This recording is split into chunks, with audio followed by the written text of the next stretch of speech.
I'm Dr. Simovitz. Have Viagra or Cialis let you down? Premier Men's Medical Center offers the most effective treatments that eliminate ED and PE, with men lasting longer than ever. 98% of patients see instant results on their first visit. Premier Men's Medical Center's breakthrough treatments eliminate ED and PE, regardless of age or medical history. Your consultation and first treatment are free. You'll see instant results in the office. Plus, qualified patients get their testosterone checked free. Call 407-337-5569. 407-337-5569. To restore your sex life in just one visit, call now. 407-337-5569. The accident wasn't your fault. You shouldn't have to pay those bills. I'm Orlando injury attorney Mo DeWitt. I'll fight to make sure those responsible pay for your medical bills. Injured on the go? Just call Mo. JustCallMo.com. Help DEA keep our communities safe and healthy by participating in National Prescription Drug Take-Back Day, Saturday, April 26th. Take action right in your own home by cleaning out your medicine cabinet of unneeded medications. Keep them safe, clean them out, take them back. Find a collection site near you at DEATakeback.com. Do your part to lower overdose deaths and prevent prescription drug misuse before it starts. That's DEATakeback.com. Here in Orlando, we know life doesn't slow down for anything, especially a broken garage door. Since 2002, Precision Garage Door has been proudly serving the Orlando community. Local and reliable, that's what makes them different. Their vans are fully stocked, so when you call, their fully vetted techs are ready to provide you with same-day service. Whether it's a stuck door or a snap spring, they have you covered right when you need it most. We know a broken garage door can't wait, which is why we're always prepared to help by keeping our vans fully stocked. Call Precision Garage Door today or visit them online at PrecisionGarageDoor.com. Precision Garage Door. Garage doors done right. Now at Verizon, we're locking in low prices for 3 years guaranteed on my plan. And you can get a single line for just $45 a month when you switch and bring your phone. That's our best price ever on unlimited welcome with autopay plus taxes and fees, guaranteed for 3 years. Because at Verizon, we got you. Visit your local Orlando Verizon store today. $20 monthly promo credits applied over 36 months with a new line on unlimited welcome. In times of congestion, unlimited 5G and 4G LTE may be temporarily slower than other traffic. Domestic data roaming at 2G speeds. Price guarantee applies to then current base monthly rate. Additional terms and conditions apply. Saturday, April 12th, grab your person and head to the Tavares Art, Wine, and Music Stroll at Wooten Park, noon to 6. While there, take the short walk to Puddle Jumpers on beautiful Lake Dora in Tavares for some lunch or dinner and cocktails. Watch the seaplanes take off, enjoy a signature dish and drink, and take in the lake life at Puddle Jumpers. The live music starts at 5. Stick around for an unforgettable sunset over Lake Dora. Puddle Jumpers in Tavares, unique dishes and cocktails by the lake. This is it, the free event you've been waiting for. The Leesburg Bike Fest presented by Progressive, April 25th to 27th. A weekend packed with high-octane fun and rock and roll. Catch headliners Dirty Honey, Lit, Fuel, and the Marshall Tucker Band. Experience the Wall of Death, Pro Action Wrestling, 20 local bands, and more. There's something for everyone. Visit LeesburgBikeFest.com today to upgrade your experience with Sonny's Barbecue VIP passes. Sponsored by Budweiser, Gator Harley, and Discover Lake County, Florida. Leesburg Bike Fest, where the road meets rock. Hey, fellow Gen Xers, it's Elizabeth Banks. Big news. The recommended age for pneumococcal pneumonia vaccination has been lowered to 50 and older, even if you're healthy. It's up to us to lead the charge. After all, we gave the world the internet. We're trailblazers. Let's lead the way again because we are at over 6 times greater risk for pneumococcal pneumonia. Gen X, this is our shot. Head to VaxAssist.com and schedule today. That's VAXassist.com. Sponsored by Pfizer. We are professional grade at Orange Buick GMC. Online at orangebuickgmc.com. Broadcasting live from the JustCallMo.com studios. Injured on the go? Just call Mo. Visit JustCallMo.com or dial 1-800-CALL-MO. This is WTKS-FM HD1, Cocoa Beach, Orlando. An iHeart radio station. Make us the #1 preset on your car radio and on the free new and improved iHeart radio app. Listen for all your music, radio, and podcasts. Free never sounded so good. Someone's going to get offended. It's just the way the world works. So to hopefully save everyone a little time and or energy, here's this. The opinions that you hear are those of the host and callers, and not those of iHeartMedia, its management, or advertisers.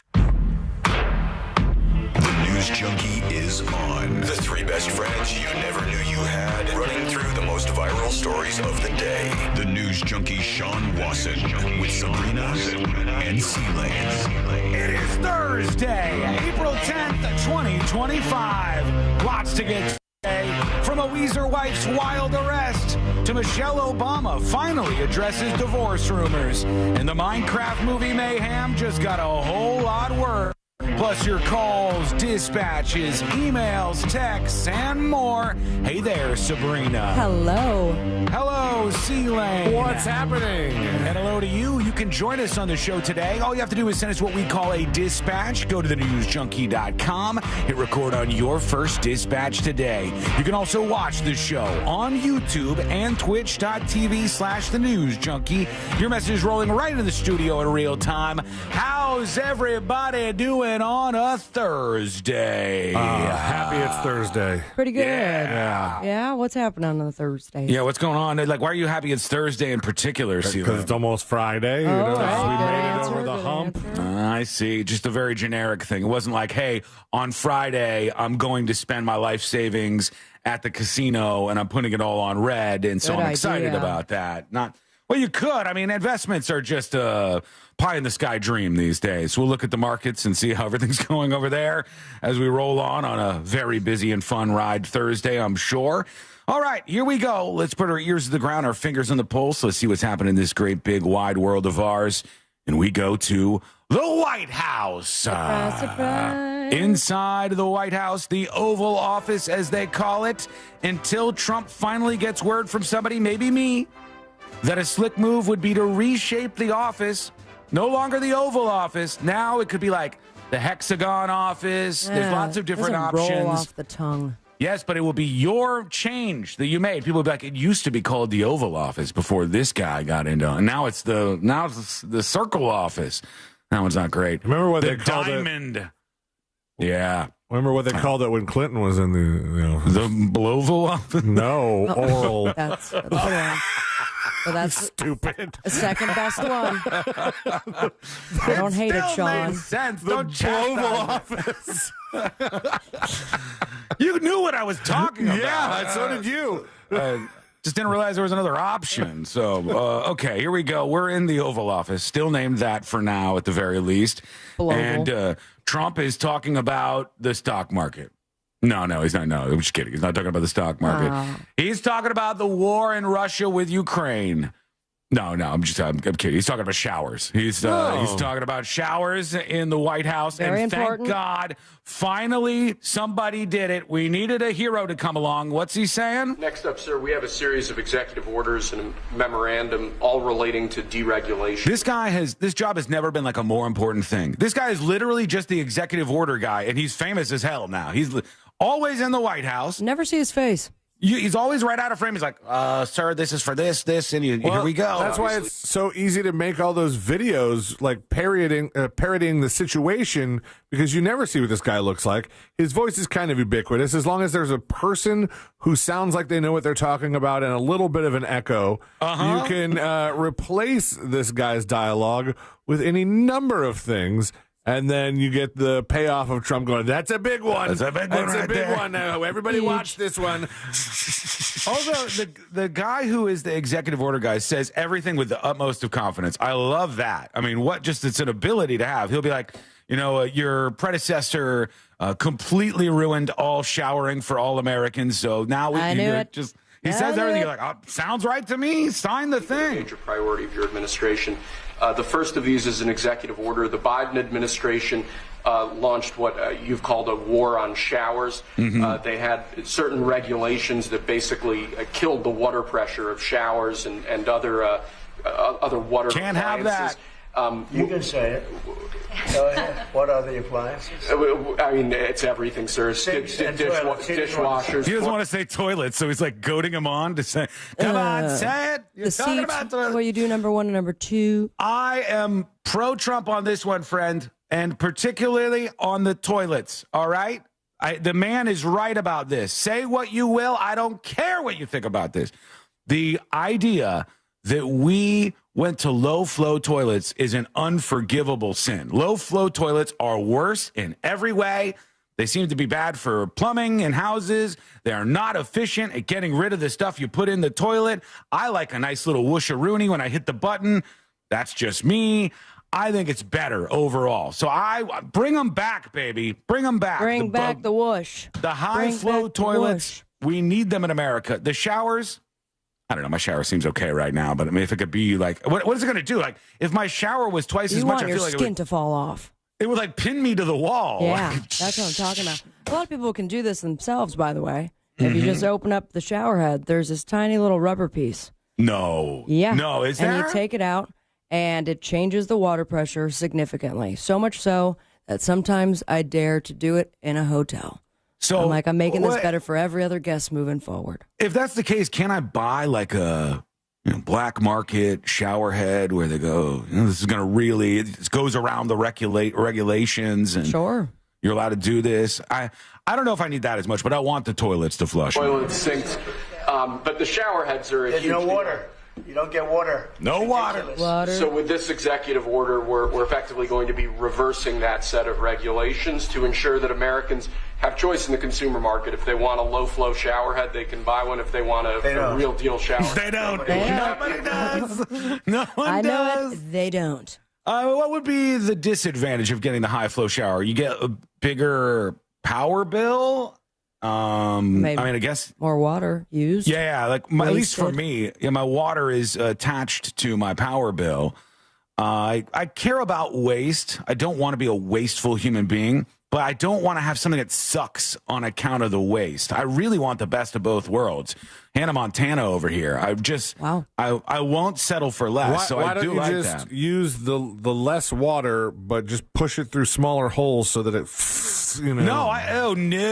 work on more efficient shower heads. At my parents' house when I was growing up in the acreage, and with that yellow water that is just a stain on my life. Oof.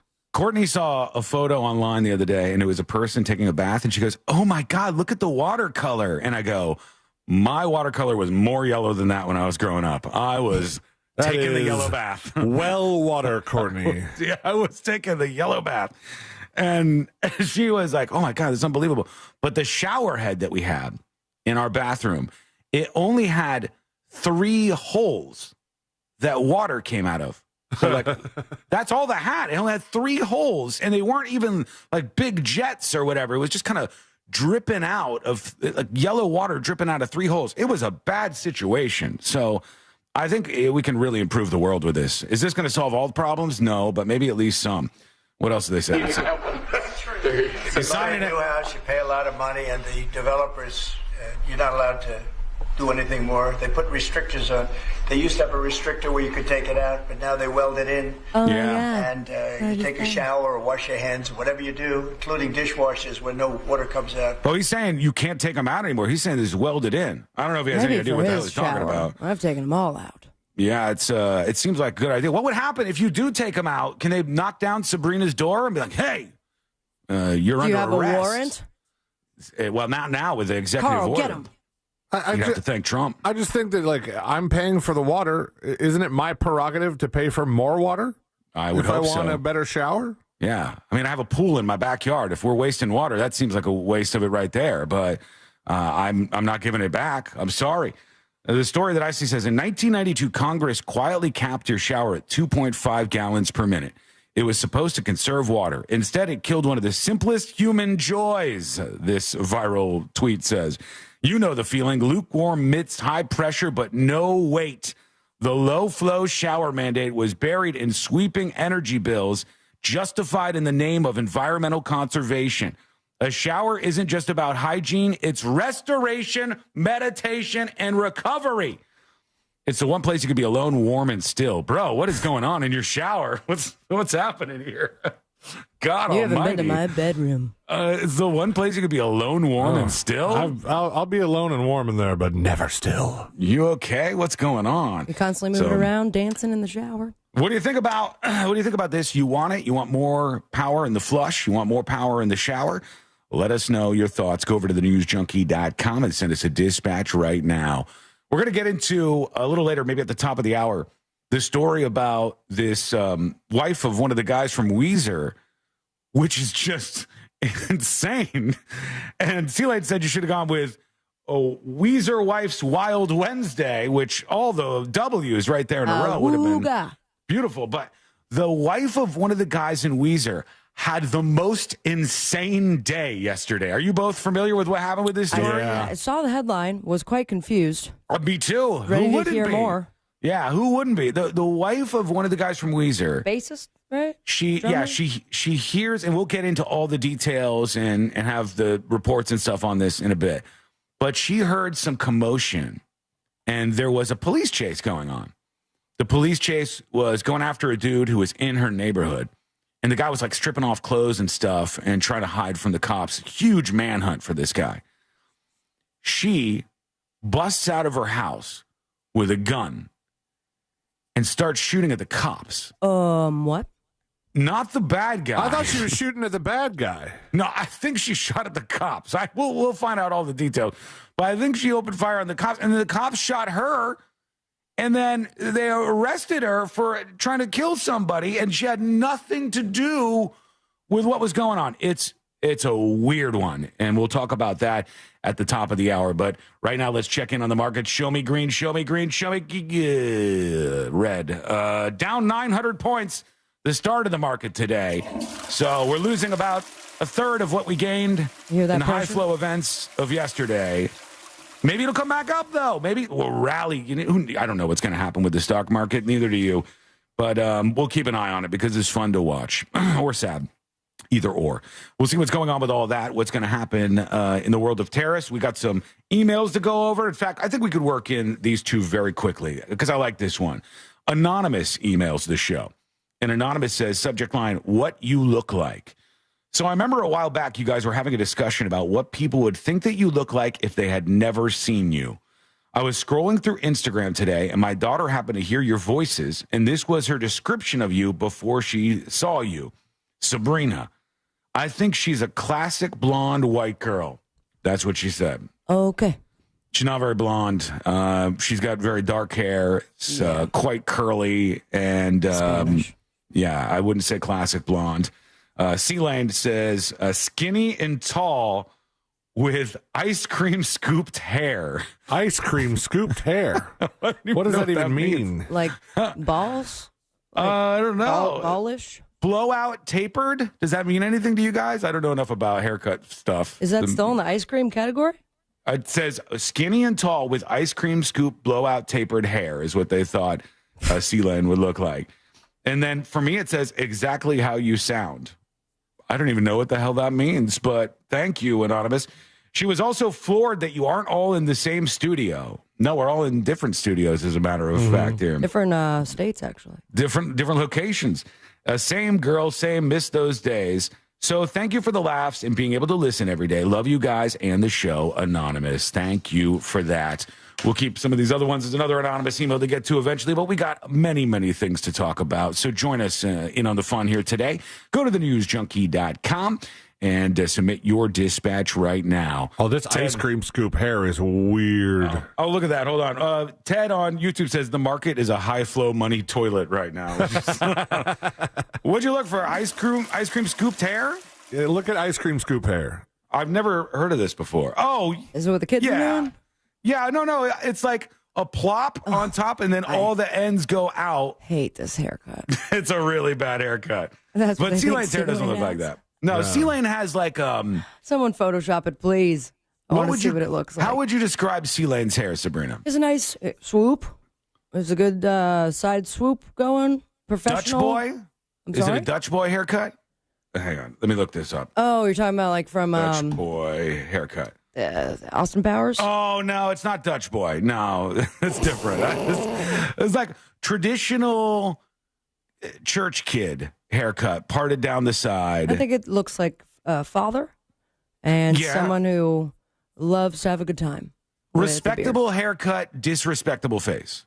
Wow. That's what I get. That's what I'm getting served. And one of those. Well, I know what you just said. I said vacuum. Oh, no, it wasn't vacuum. That seemed more like two words to me. All right, back in a second, we're going to hear from you. We're going to get those dispatches in. We'll talk about the Weezer story and a whole lot more. It's coming up next on the News Junkie. Real Radio is on X at Real Radio 1041. Sponsored by the law offices of Anajar and Levine Accident Attorneys. Have you been in an accident? Call the law offices of Anajar and Levine at 1-800-747-FREE. That's 1-800-747-3733. From the Clausman Law Traffic Center, car crash, call Clausman Law. ClausmanLaw.com. There's a serious accident affecting all lanes on Colonial Drive westbound at Florida's Turnpike. The off-ramp's partially blocked due to an accident from I-95 southbound to LPGA Boulevard. Look out for a crash off to the shoulder on I-4 westbound after Florida's Turnpike. Traffic is slowing down on I-4 through that Champions Gate area still. If you see traffic troubles, call the Valvoline Instant Oil Change Traffic Tip Line at 866-676-8477. From the Traffic Center, I'm James Birmingham. This report is sponsored by Visit Myrtle Beach. There's a reason people call Myrtle Beach the beach, because here you become your best self. You can speed up, slow down, and make waves even on land. You belong at the beach. Start planning at visitmyrtlebeach.com. You know, one thing you could do if you enjoy the show is to support the people you hear us talking about. If you hear us doing this right here, which is what's called the live read, it's a company that we care about, that we've aligned with, that we think you should work with. And one of the absolute best is Mills Air. Leon Mills is a stand-up guy. He's the type of company owner that you want to work with. They are a company that's been around for 30 years, and honestly, I think that says something. And it's a locally owned and operated and family-owned and operated air conditioning company. They're going to help you out. Doesn't matter what kind of AC you have. It's a huge setup, complicated, simple, doesn't matter. Don't get into it yourself. You'll watch a couple YouTube videos and think you're going to be a hero, and it'll go bad. It'll go worse than it should. Let the experts at Mills Air help you out. Sign up for preventative maintenance. It's the smartest thing to do being a homeowner. Honestly, if your AC is not working efficiently, they can get it working efficiently. And not only will you find out there's a real cheap thing to get done, but also it could save you every single month moving forward on your power bill. You could always turn to the experts at Carrier, and you could always turn to family-owned and operated Mills Air. Give them a call at this number, 407-277-1159. That's 407-277-1159, or find them online at millsair.com. Do you hear that? That's the sound of over 40 Greenway dealerships vying for your car when you trade it in at Greenway Kia. When dealerships compete, you win. We're offering as much as $10,000 over Kelley Blue Book for your trade. Curious what your trade's worth? Check it out now at greenwaykias.com. We want to see you in a Kia. From Greenway Kia, with 3 area locations to serve you. All factory rebates to dealer, negative equity refinanced. The following heartwarming yet informative scene is brought to you by Trust and Will. Son, your grandpa and I used to work on this car together, and when I'm gone, I want you to have it. Wow. Thanks, Dad. Doesn't count. What you need is a will. Luckily, Trust and Will makes it easy. Designed by attorneys, but customized by you, you can easily create a state-specific, legally valid document that actually counts. Now, let's let the engine do the talking, am I right? Start your will at trustandwill.com. Use offer code COUNT for 20% off and make it count. Trust and Will is an online estate planning service. For details, see trustandwill.com. This is the story of the one who, as a maintenance specialist for a historic high-rise, knows that vintage charm historically needs constant attention. Which is why, when it's time to upgrade turn-of-the-century mechanicals, they turn to Grainger. With easy access to 1 million+ products and the scale to deliver when and where you need them. The right tools and supplies are never far away. So the one can keep that vintage building running like new. School Night Crew. Hello. Happy Thursday. How are you? Hope I'm coming through loud and clear. What's on your mind today? What stories are you watching? Market's down 1,000 points. That gives up about a third of what happened yesterday so far. So still roller coaster mode out there. Still not a W. We got to get past where we were and then get some positive things out of it for Trump to get a win. This is not a win yet. We're down 1,000 points. Maybe we get it back.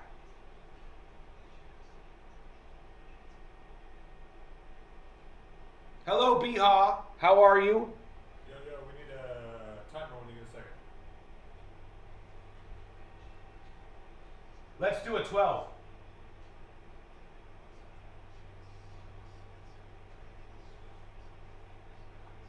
Man Keegan says not worried about it. You're not worried about it?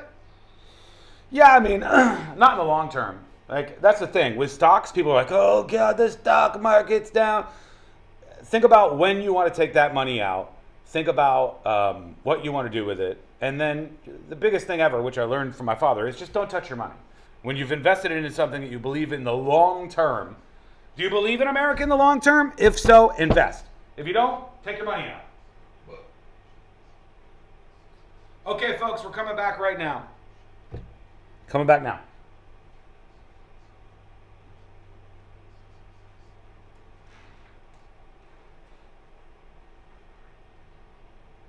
And finding the best rates, you could save up to 30%. 800-606-7049. 800-606-7049. Restrictions apply based on Q1 2024 study of acceptance insurance customers who reported saving when they switched. License number L012294. Roger Caron was 16 when first convicted. Has spent 24 of those years in jail. 12 years in solitary. Broke up with jail more than you ever prison in Canada. The Go Boy podcast is the gritty true crime story of daring prison escapes, risky bank robberies, and swift police arrests. And the man who fought his way out of some of the darkest places imaginable to go from an ex-con to a best-selling author almost overnight. Open your free iHeartRadio app, search Go Boy, and start listening today. Look to Orange Buick GMC for your next truck at orangebuickgmc.com. We are professional grade.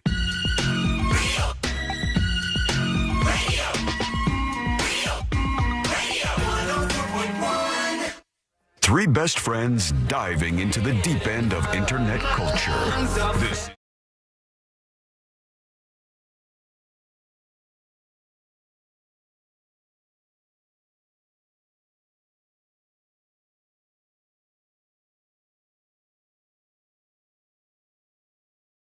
This story in just a moment. It's a busy day on the show, so keep up with this if you can. And if you miss anything, maybe you're working, maybe you got some things going on, don't forget, get the podcast. Hang out with the podcast folks over at thenewsjunkie.com. There are a lot of things that I see people doing, and I'm going, it's a good thing I'm not in charge, because straight to jail. Straight to jail. Certain behaviors I see people doing, I go, straight to jail. I know what kind of person you are. I want you out of here. I want you to jail. This is one of them. All right, we'll see if you guys agree with me, Sabrina and Celia. Maybe you think like, straight to jail. Or maybe you think, no, this is a fine behavior. This is okay for people to engage in this. There's a story out about this woman who ended up pissing off everybody on the flight with her. Now, we already know being on a flight, you're on a hell tube up in the sky, don't got a lot of room. You got to share it with a whole bunch of people, short-term roommates there in the sky with you. How short term are we talking about? Is this a transatlantic flight? Is this a couple hours? This is a couple hours, just over the U.S., I believe. And this person said, there's an issue we have to talk about. There was a woman who was sitting in the middle seat and was asked to get up, right? So so somebody had left the row, and this woman has to get up to let them back into the window seat. So a woman gets out of her middle seat, allows somebody to get back into their window seat. She sits back down in her middle seat. Then the woman has to clean things up. I guess she's like a bit of a germaphobe. So she reaches into her bag in front of her, and she pulls out a bottle of Lysol and a bottle of Febreze. Like aerosol? Yeah. And That's starts not allowed. Drilling everything around her. I don't know if it was How did just a she regular get it spray past bottle. TSA? You can bring that. They said she had a spray bottle of Lysol. Okay, she so had maybe a it was spray bottle of Lysol. The mist. Might have been. And she also had Febreze. She had both of those with them. And she starts like spraying everything down, spraying Febreze everywhere, all up in the air. And people around there are coughing. They're like, because there's so much, particulate matter in the air from this woman cleaning all this stuff around here. And that kind of like concentrated area. Yeah, probably that is can't hard be to good. breathe. You're stuck in the hell tube. Now you got Lysol up the nostrils. You got Febreze all over the place. Oh my gosh, probably smells like a daycare in there. Yeah, it's terrible. And I get it. Planes can be gross, but use the tactic that I use. All right, this is a simple one. Hopefully it works for you. You go on your flight, and you sit there, and you try to get through it.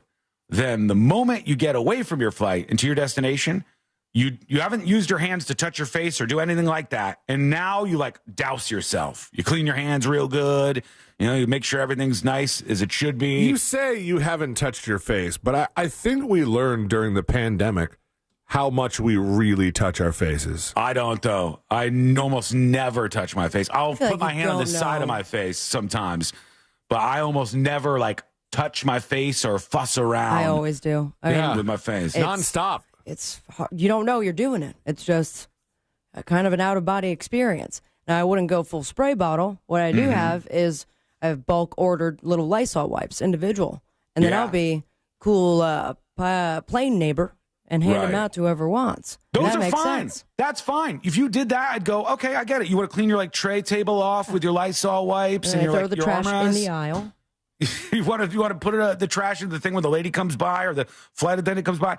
All of that is fine. But you just spraying stuff everywhere. No, dog. No, thank you. You're subjecting everybody around you to your weirdness because you got some kind of mental issue, and now everybody's coughing on the flight. This is a big fat no from me. But let us know what you think. Is this okay? I need to go back to how the hell did you get an aerosol can of anything? I doubt it was aerosol. I doubt it. They don't allow that on the plane. It would explode. Can you have a spray bottle of anything even? Because it has to be. I mean, you just have to follow the liquid rules. You can have containers of 100 milliliters or less of liquid, as long as they are in a clear plastic 1 quart size bag. And that's your TSA, your liquid requirements. There's other weird things about liquid where if you freeze a liquid, it's not a liquid anymore. So I've seen people talk about like, yes, you could bring a whole frozen bottle of wine through TSA. I love it. And then what? Thaw it? What are you going to go to the family restroom and run the hot water until anything anything to get one over on them, right? That's a win there. But I don't think you can get like if you have a spray bottle, it has to be like a little one, like a little atomizer, but you still have to be following the liquid rule. But even if you have a tiny little bottle and all that stuff, I don't want you spraying a bunch of stuff in the air around me. I don't want any of the particles I did not consent to. No, I don't. On my body. Honestly, you should think, I'm going to be in close quarters with other people. What can I do here to be a decent plane mate? Right? What can I do to make sure things are okay for the other folks who share this hell tube with me in the sky? And for the airlines, Delta in particular, where this happened, they say cleaning crews perform extensive manual cleaning procedures to wipe down cabin surfaces, including seats, consoles, seatback screens, windows, doors, lavatories, and other high-touch areas of the cabin. They said aircrafts undergo regularly scheduled deep cleaning in key stations domestically and internationally, so you don't need to do this. Yeah, but let's be honest here. How often is that deep cleaning? You've been the last person to leave the plane, and they're like, okay, here's us wiping until all the passengers gone. Let's go. You know what I did one time? I almost jumped off the flight as a result of it. I got on the flight, Sabrina. I sit down in my seat, and then I said, okay, don't like flying. This is going to be tough. I reach into the seat back. I'm going to try to grab like the menu thing to see if there's a beer or something I can order to make me calm down. And when I reached my hand in there was a diaper. Ew, no, a diaper? There was a diaper in there. Hang on. That's so nasty. A new one or a used one? I don't know. I didn't take the time to look. I told the lady, and I stood up, and I stepped away. And I just touched the diaper. That's so gross. I knew instantly. I don't know if it was an adult diaper or a baby diaper or a used diaper or a new diaper, but I was flying by myself. Etiquette. That means that person changed the baby at the table right there. Didn't even go to the bathroom. That's another straight to jail. Or Straight to jail. Means that they had a diaper ready to change your baby and didn't need to, because if you're changing a baby, you put the diaper in the trash. Here comes new dad to the rescue for all the parents out there. Wouldn't the new diaper be in the diaper bag? I'm no parent. One would think. Not if you want to keep the diaper bag in the overhead compartment. Well, we've all watched the new season of White Lotus. Some people very mad about season 3 of White Lotus. Some people very mad. I like how what's his name, Mike White or something? The director.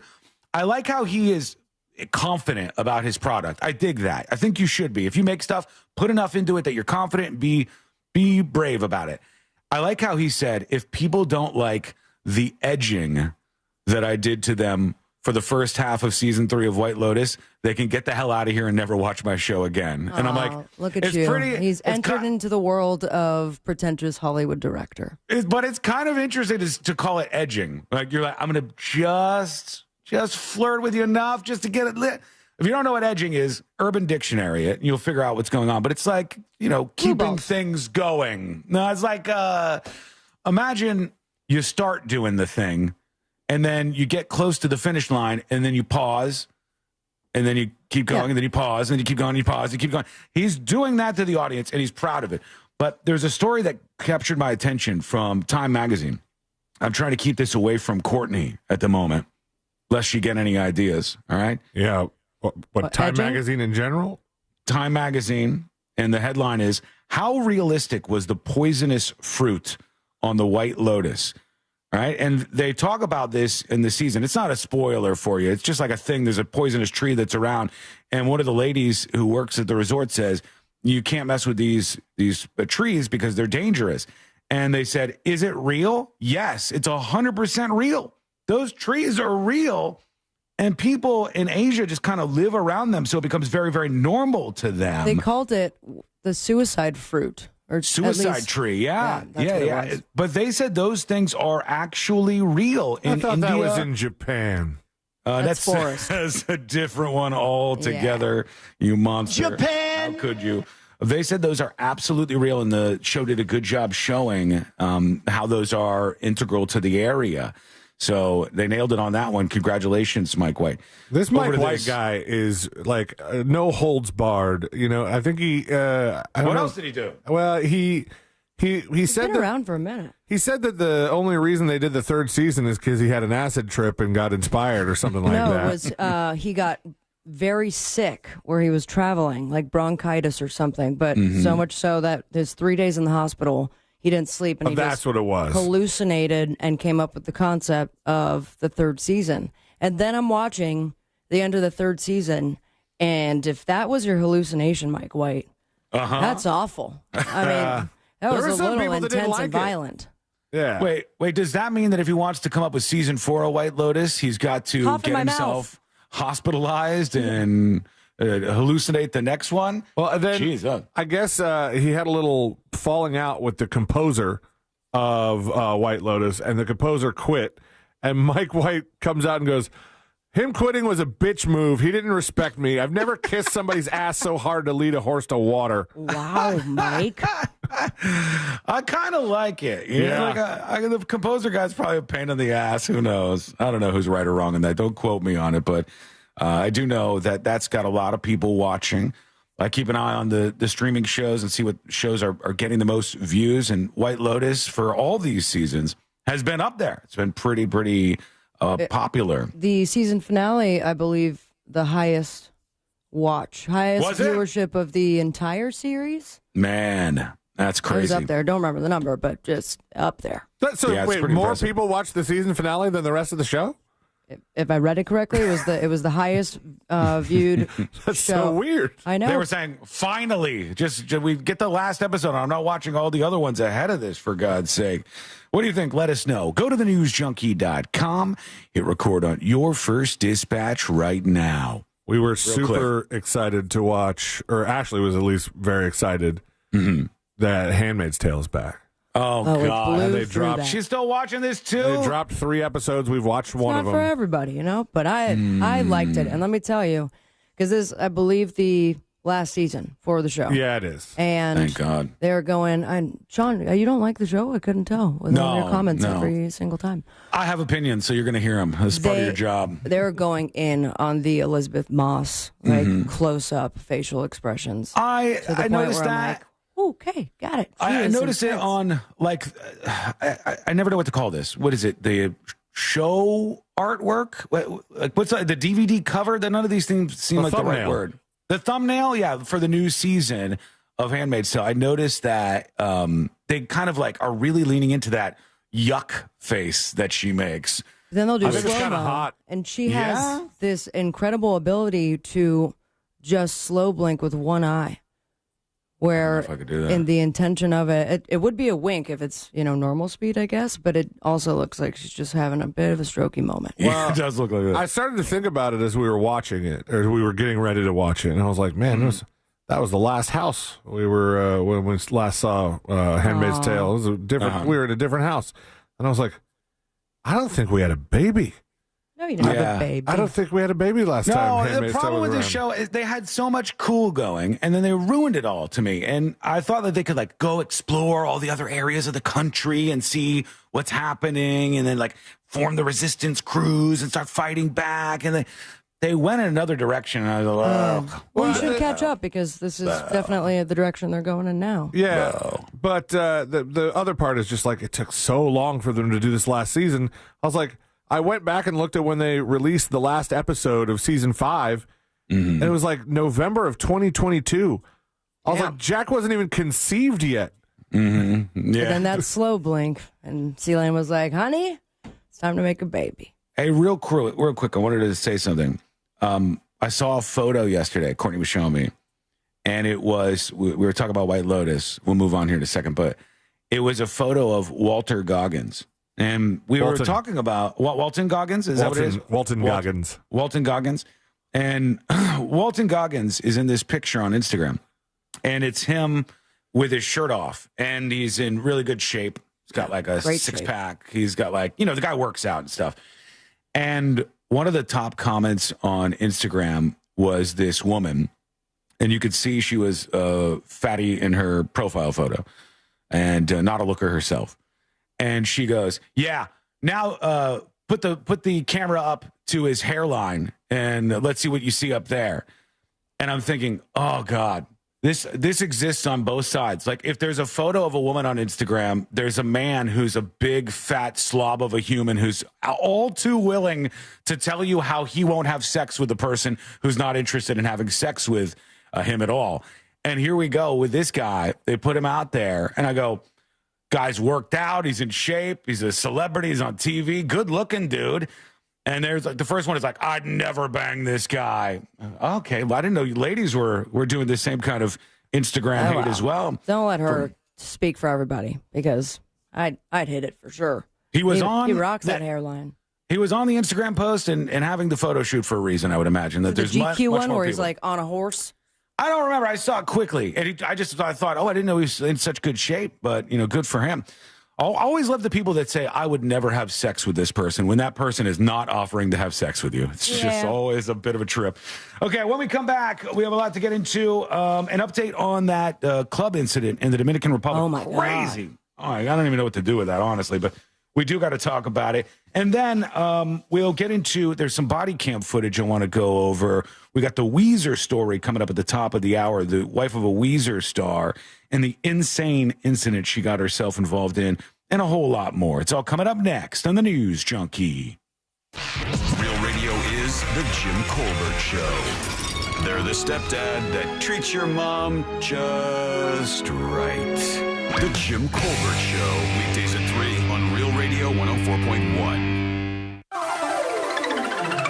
I'm Fox 35 Storm Team meteorologist Jessica Dobson with a check of your Thursday forecast. And for Central Florida, we're going to be expecting another beautiful day temperature-wise. Highs only reaching the upper 70s and low 80s with a high of around 80 degrees today in Orlando. We will be expecting, though, some increasing clouds. A few peaks of sunshine will be possible, but about a 20% chance of a stray shower or two, mainly for this afternoon. Can't be ruled out with this northeasterly wind. As we head into tomorrow, though, we'll be expecting temperatures to reach the middle 80s. From the Fox 35 Storm Team, I'm meteorologist Jessica Dobson. This report is sponsored by Blindster.com. What if I can guarantee the price of Bitcoin will be $1 million in 2030? Well, I can't, but I can guarantee you. That means it's time.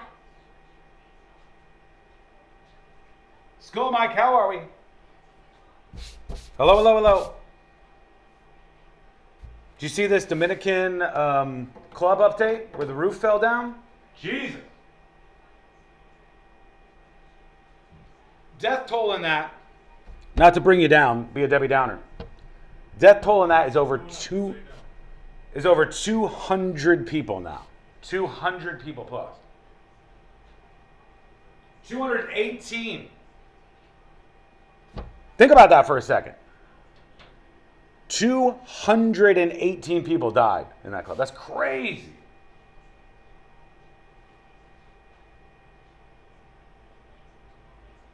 Maynard says, Sean, you touched your face a half dozen times since you said that. No, I haven't. Lies.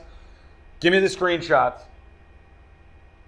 All I do is I go like on the periphery. I don't put my hands on my face very much unless it's for like a reaction. I don't do it because when I was 13 and 14 and 15 years old, I had acne. Ugh. And they put me on Accutane. And the dermatologist used to yell at me all the time. And it was like this dermatologist was like a dime store dermatologist that my parents brought me to. And the dermatologist would be like, you have to stop putting your hands on your face. That's why your face looks like that.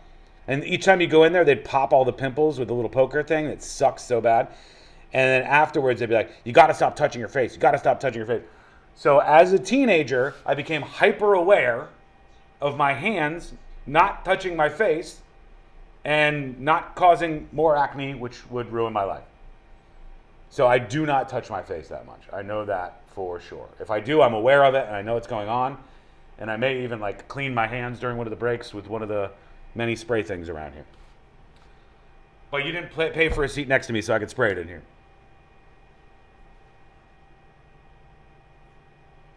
Also, Accutane was a wild ride, man. The Accutane would give you like, I think there was a lot of side effects to Accutane. It worked. Like, it absolutely worked.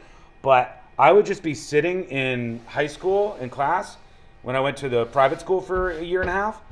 And if I touched my nose, if I put my fingers on my nose, because it dried out your skin so much to get rid of your acne, the Accutane would make it so when I touched my nose, it would just bleed like a faucet.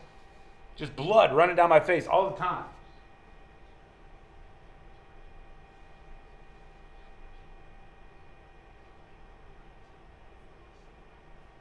The Real Waterboy says, customer that we just finished up is paying with a check.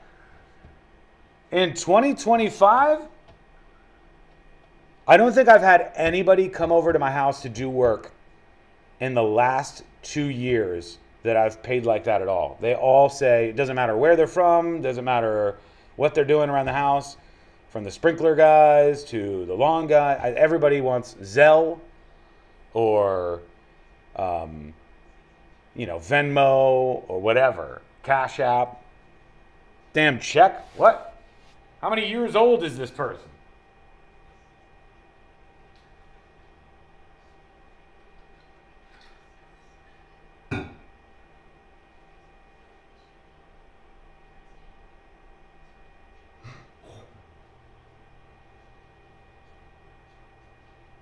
Years old. Yeah, well, I mean, that adds up. Hey, solve a fight here. Not a fight. Solve a conundrum. Courtney is saying that Lady is not as interested in her food as she should be.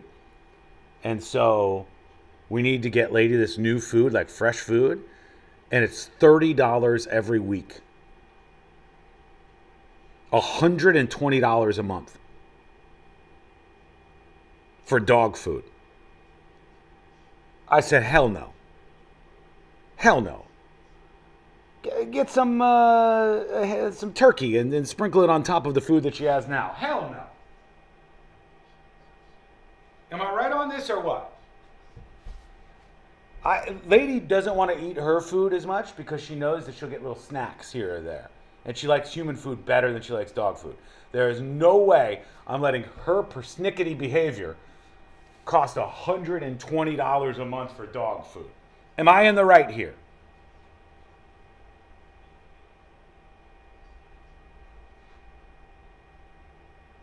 You Fun says just make homemade dog food. Is there any really good homemade dog food? If somebody knows that, hit me up, tips@thenewsjunkie.com. Because that would be better. I would support that. We would know what she was eating. It would be good. But $120 a month for dog food? Nah.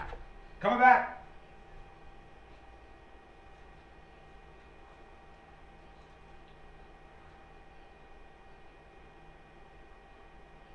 Fellow Gen Xers, Elizabeth Banks here. The recommended age for pneumococcal pneumonia vaccination has been lowered to 50 and older, even if you're healthy. It's up to us to lead the way. We've done this before. Music videos, fanny packs, even the World Wide Web. Let's do it again and get vaccinated, because we're at over 6 times greater risk for pneumococcal pneumonia. Gen X, this is our shot. Visit VaxAssist.com and schedule a vaccine today. Sponsored by Pfizer. Guess what? Discover's accepted at 99% of places that take credit cards nationwide. You heard right, 99%. If you don't think so, maybe it's time to face facts. You're stuck in the past. Based on the February 2024 Nielsen report, learn more at discover.com/creditcard. This earful of Real Radio is brought to you by crimeline.org. Give a tip anonymously.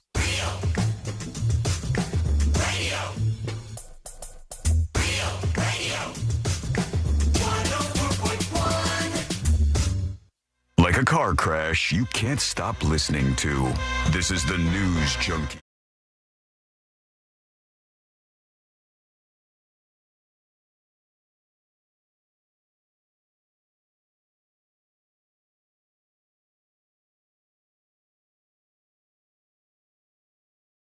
The show at any time.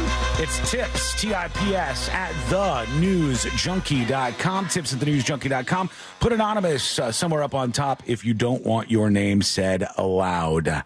We'll get to your dispatches. We'll get to your emails and all that in a moment on the show.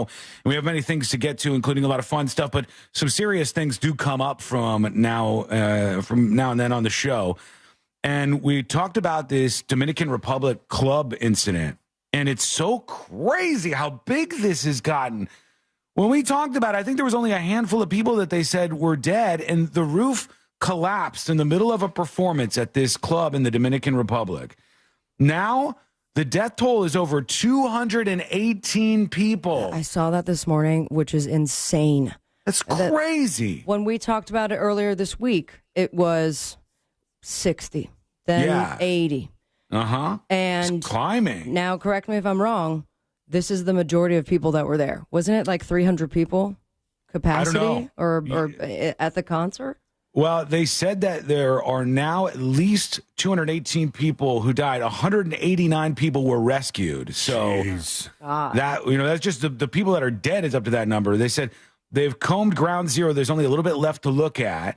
And it's been very hard for everybody involved. They've got more than 300 firefighters scouring the area. Some of the people include former MLB players Octavio Dotel, I don't know him, and Tony Cabrera, Dominican fashion designer Martin Polanco, employees of Grupo Popular, one of the country's largest banking companies, Nelsie Cruz, the governor of Montecristi province. So there were people in there that folks knew. And over 218 people died when the roof collapsed on this place. And Sabrina asked an interesting question yesterday. I wonder if it'll come into play. Sometimes you go into these clubs, and I realize full well how get off my lawn, old man this sounds. But sometimes the bass is insanely loud. And if you're in an old building, maybe poorly constructed in the Dominican Republic, could that have been something that triggered this structural issue that ended up killing all of these people? My God. That is definitely one to watch. Yeah. So Kevin says over 218 or 218.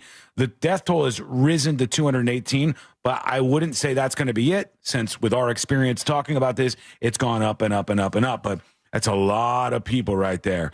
So we'll see who is going to be responsible for this and what caused it all. We'll keep an eye on the story. Meanwhile, what does yippee mean is my question for you. Yippee. People are getting a bit yippee is why Trump said he paused the tariffs, and the market's it's been a roller coaster all over the place. But Trump said, I saw people getting a bit yippee. And when I heard him say that, I was like a dog. They're barking like a dog. Is that what it means? I think so. I think that's how he's using it. YIPEE is what Trump said. Let's listen in here. Let's hear the context around it. You started the morning saying be cool. And just a few hours later, there was a pause put in on the tariffs. Can you walk us through your thinking about why you decided to put a 90-day pause? Well, I thought that people were jumping a little bit out of line. They were getting yippy, They were getting a little bit yippy, a little bit afraid, unlike these champions.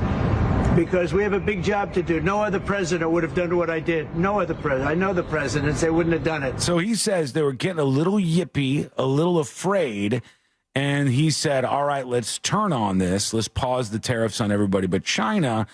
And they didn't pause all of the tariffs, by the way. It just reduced the higher tariffs that were out there. There's still minimum tariffs and all kinds of stuff.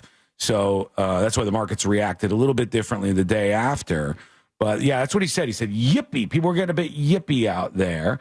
And he says the phones are ringing off the hook with countries trying to make deals. I hope that's true. And he say at the black tie event they were kissing his ass? You said they were kissing his ass, trying to make deals because of these tariffs. They're not going to be good for these countries.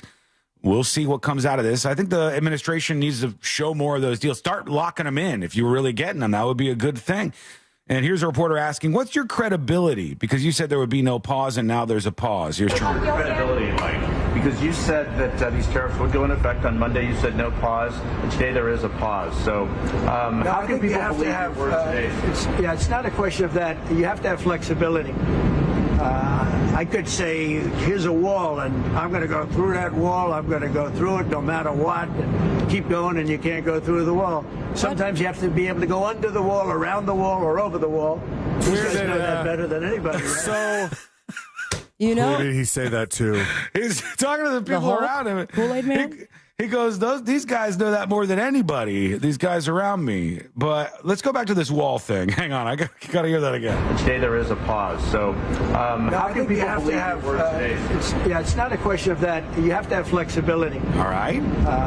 I could say, here's a wall, and I'm going to go through that wall. I'm going to go through it no matter what. And keep going, and you can't go through the wall. Sometimes you have to be able to go under the wall, around the wall, or over the wall.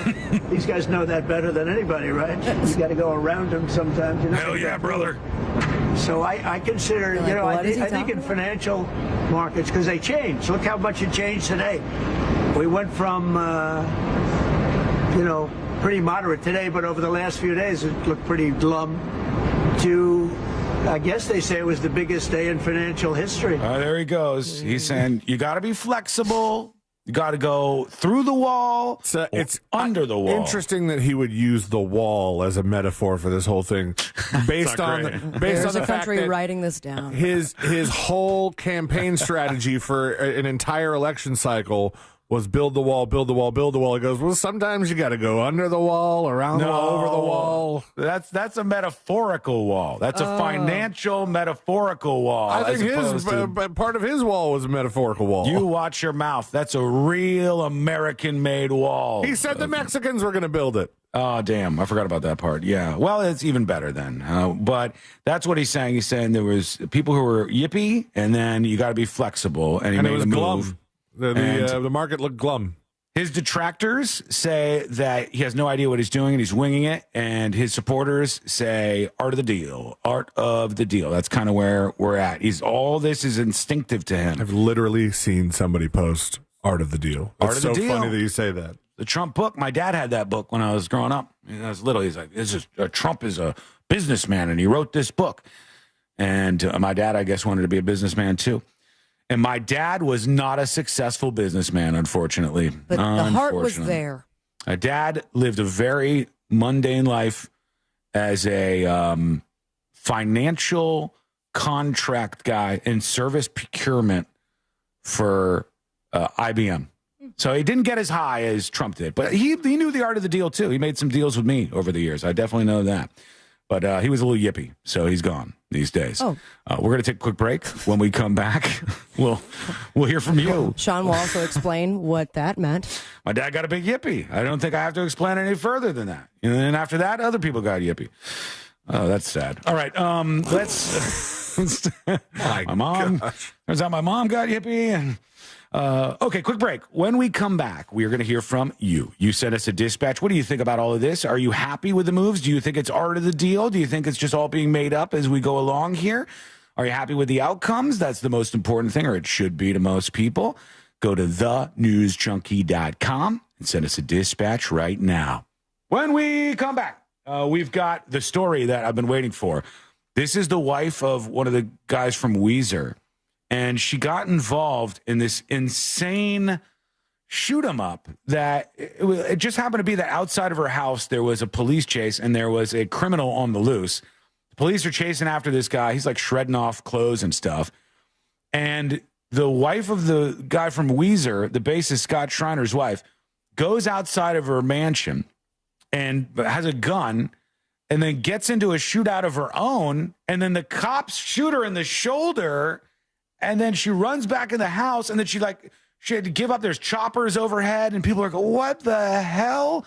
What is happening here? A new level of eavesdropping on what's going on outside. Yes. Yeah. So we need to find out, what was it? Was this her moment where she heard a little drama and she went out to pretend to water the lawn and things got a little too violent? Or what happened here? That we'll find out together. It's coming up next on the News Junkie.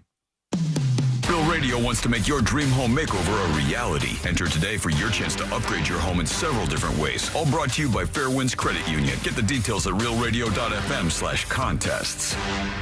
From the Clausman Law Traffic Center, car crash, call Clausman Law. ClausmanLaw.com. There's a serious accident blocking all lanes on Colonial Drive westbound at Florida's Turnpike. The off-ramp from Florida's Turnpike's partially blocked as well. There's an accident partially blocking the ramp from I-95 southbound to LPGA Boulevard. Traffic slowing down on I-4 through that Champions Gate area. There's an accident blocking multiple lanes on US 27 northbound at Ridgewood Lakes Boulevard. If you see traffic troubles, call the Valvoline Instant Oil Change traffic tip line at 866-676-8477 from the Traffic Center. I'm James Birmingham. This report is sponsored by Valvoline Instant Oil Change. Road trip? Let's go! But first, drive into Valvoline Instant Oil Change, where we only pour premium Valvoline oil. No appointment needed. Save today at VIOC.com. Valvoline Instant Oil Change. We'll get you back on the road in no time. Why go to just another sports bar when you can go to Crush Yard? The food, amazing. The drinks, top shelf. Craft beers, a gajillion of them. And then the big surprise, pickleball, all indoor on pristine new courts. So that's it, right? Wrong, because we've also got ping pong, cornhole, and a full arcade for the kids. So, Kissimmee, when the temps rise, cool off with the best food, games, and fun at the hottest new spot in town. Visit CrushYard.com and follow us on social for details. See you down at the yard. Celebrate 30 years of Tijuana Flag. Hello, Skull Mike people. I said, whatever, dude. Well, you said you had wrath. I don't have any wrath. Guys should have more wrath. Lady ain't getting this expensive food. It's a ripoff. People said we could get a recipe and we could make food for her.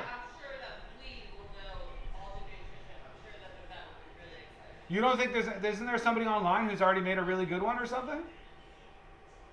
All right, can't we get the recipe for whatever they send you and just make our own? That's gonna be more expensive. No, than $120 a month.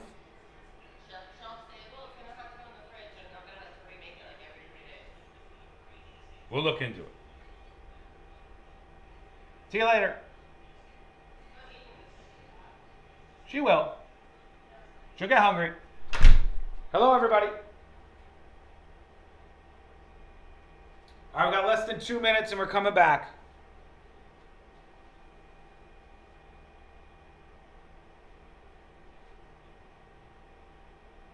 I just sent the email.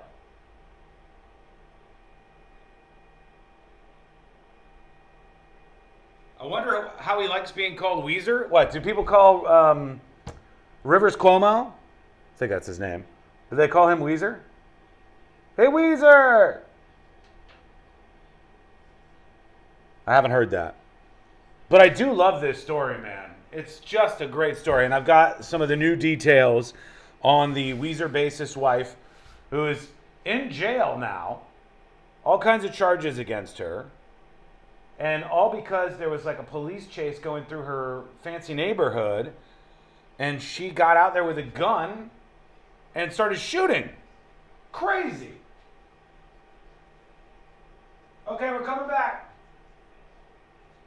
Rice, chicken, peas, and carrots? I'll look into that. Send me an email.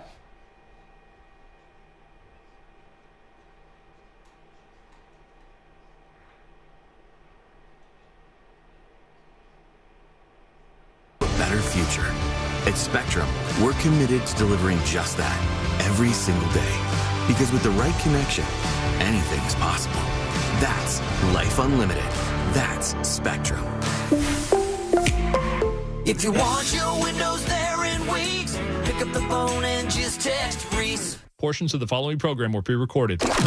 Coming to you live from the JustCallMo.com studios. Accidents happen, but Mo's here to help. Injured on the go? Just call Mo. Visit JustCallMo.com or call 1-800-CALL-MO. This is WTKS-FM HD1 Cocoa Beach, Orlando. An iHeart radio station. Make us the #1 preset on your car radio and on the free new and improved iHeart radio app. Listen for all your music, radio, and podcasts. Free never sounded so good.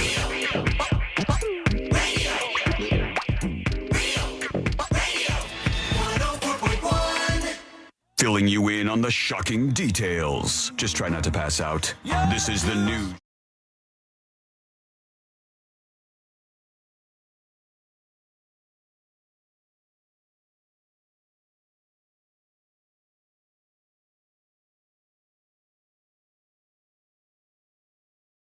And an already bizarre year.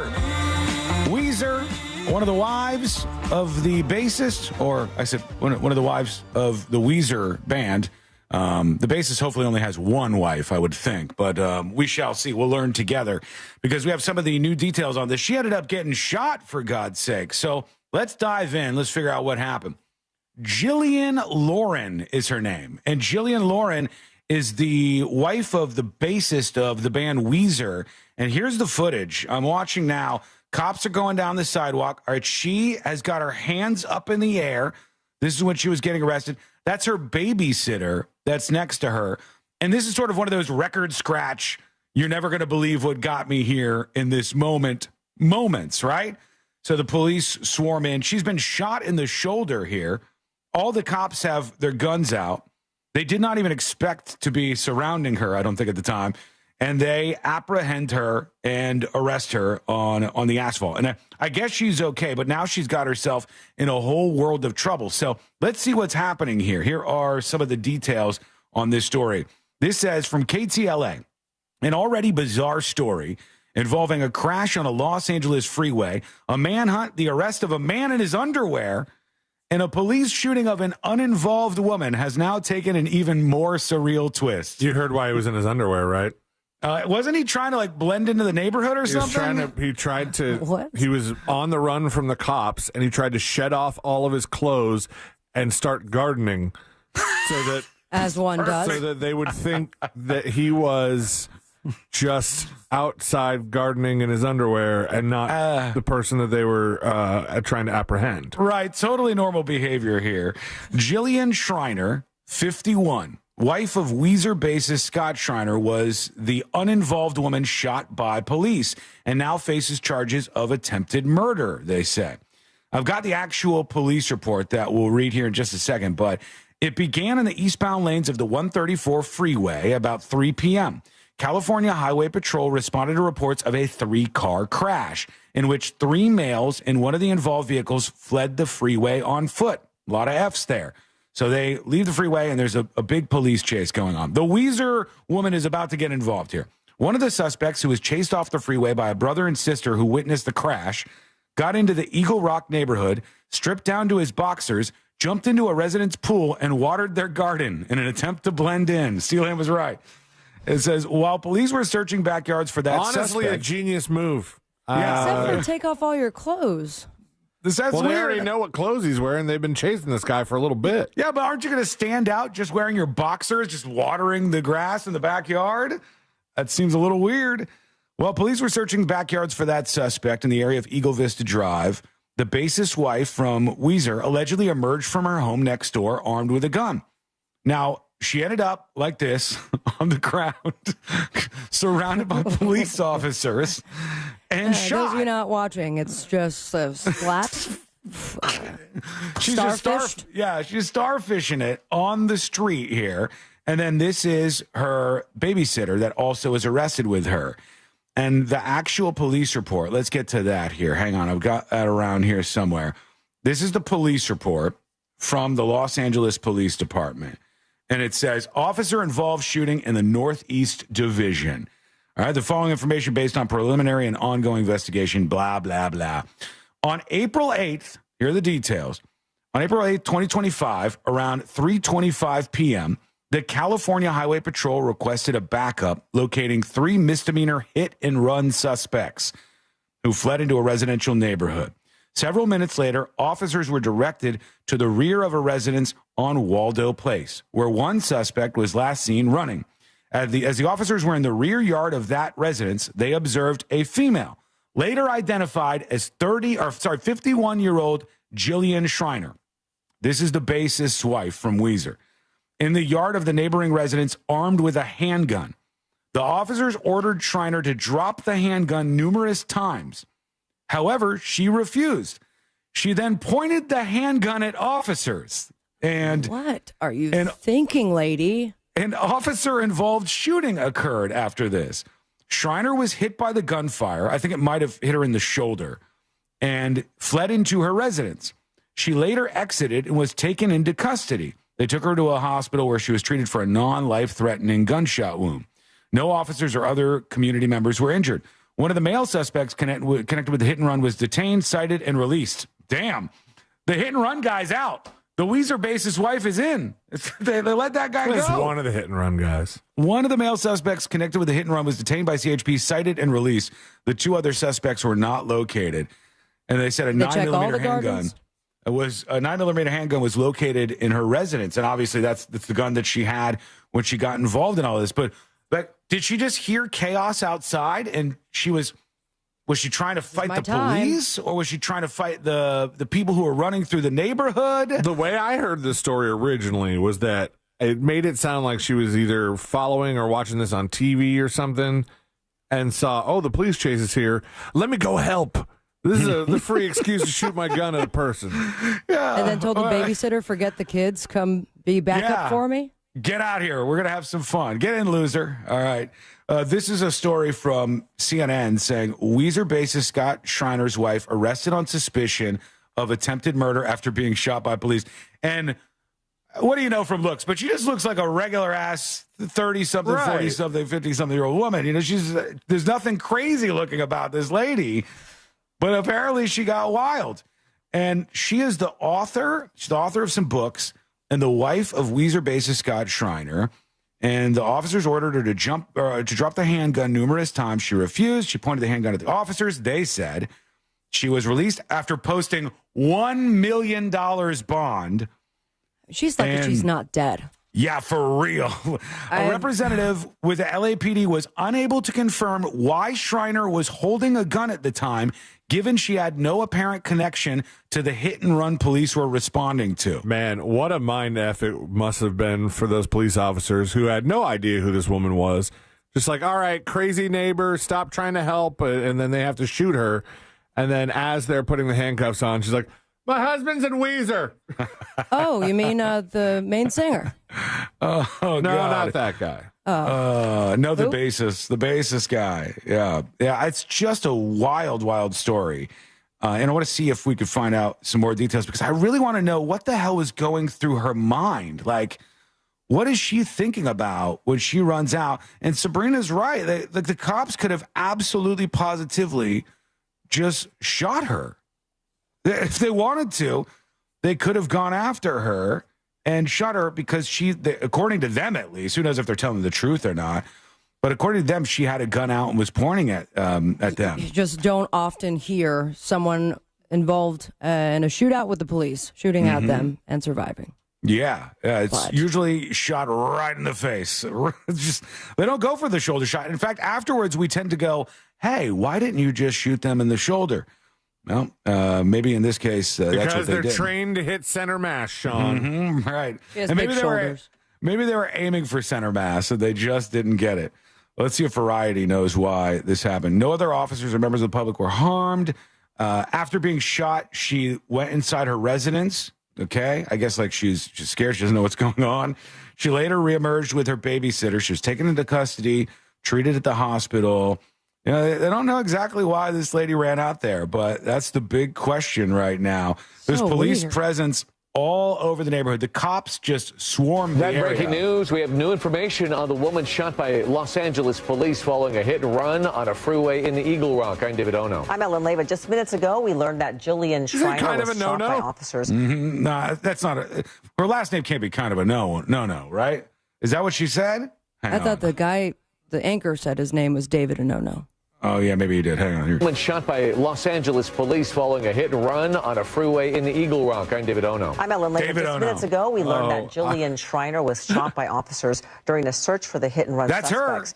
According to police, officers were searching a home in the neighborhood for one of the suspects when they spotted Schreiner standing in her front yard next door, armed with a gun. They claim that she ignored commands to drop the weapon, and that's when officers opened fire. Schreiner was taken to the hospital and treated for a non-life-threatening gunshot wound. We ran her address, and it comes back to Jillian and Scott Schreiner. There she is, getting arrested. Could it possibly be, I'm just throwing this out there, maybe they've dealt with stalkers on account of the Weezer connection, and when she saw some people like running through her backyard, she thought she had a stalker, and then she ran out with a gun? Okay, that makes sense. Then you see a bunch of cops pull up and tell you to put the gun down. Yeah. At that point, where's your head at? Maybe she hates the cops? Don't know. I have no idea what the motivation is. Maybe she hates people who go on police chases and she wanted to shoot those dudes. Something happened here. What do you think went down? Let us know what your thoughts are right now. All right, we're going to work in a couple of dispatches very quickly.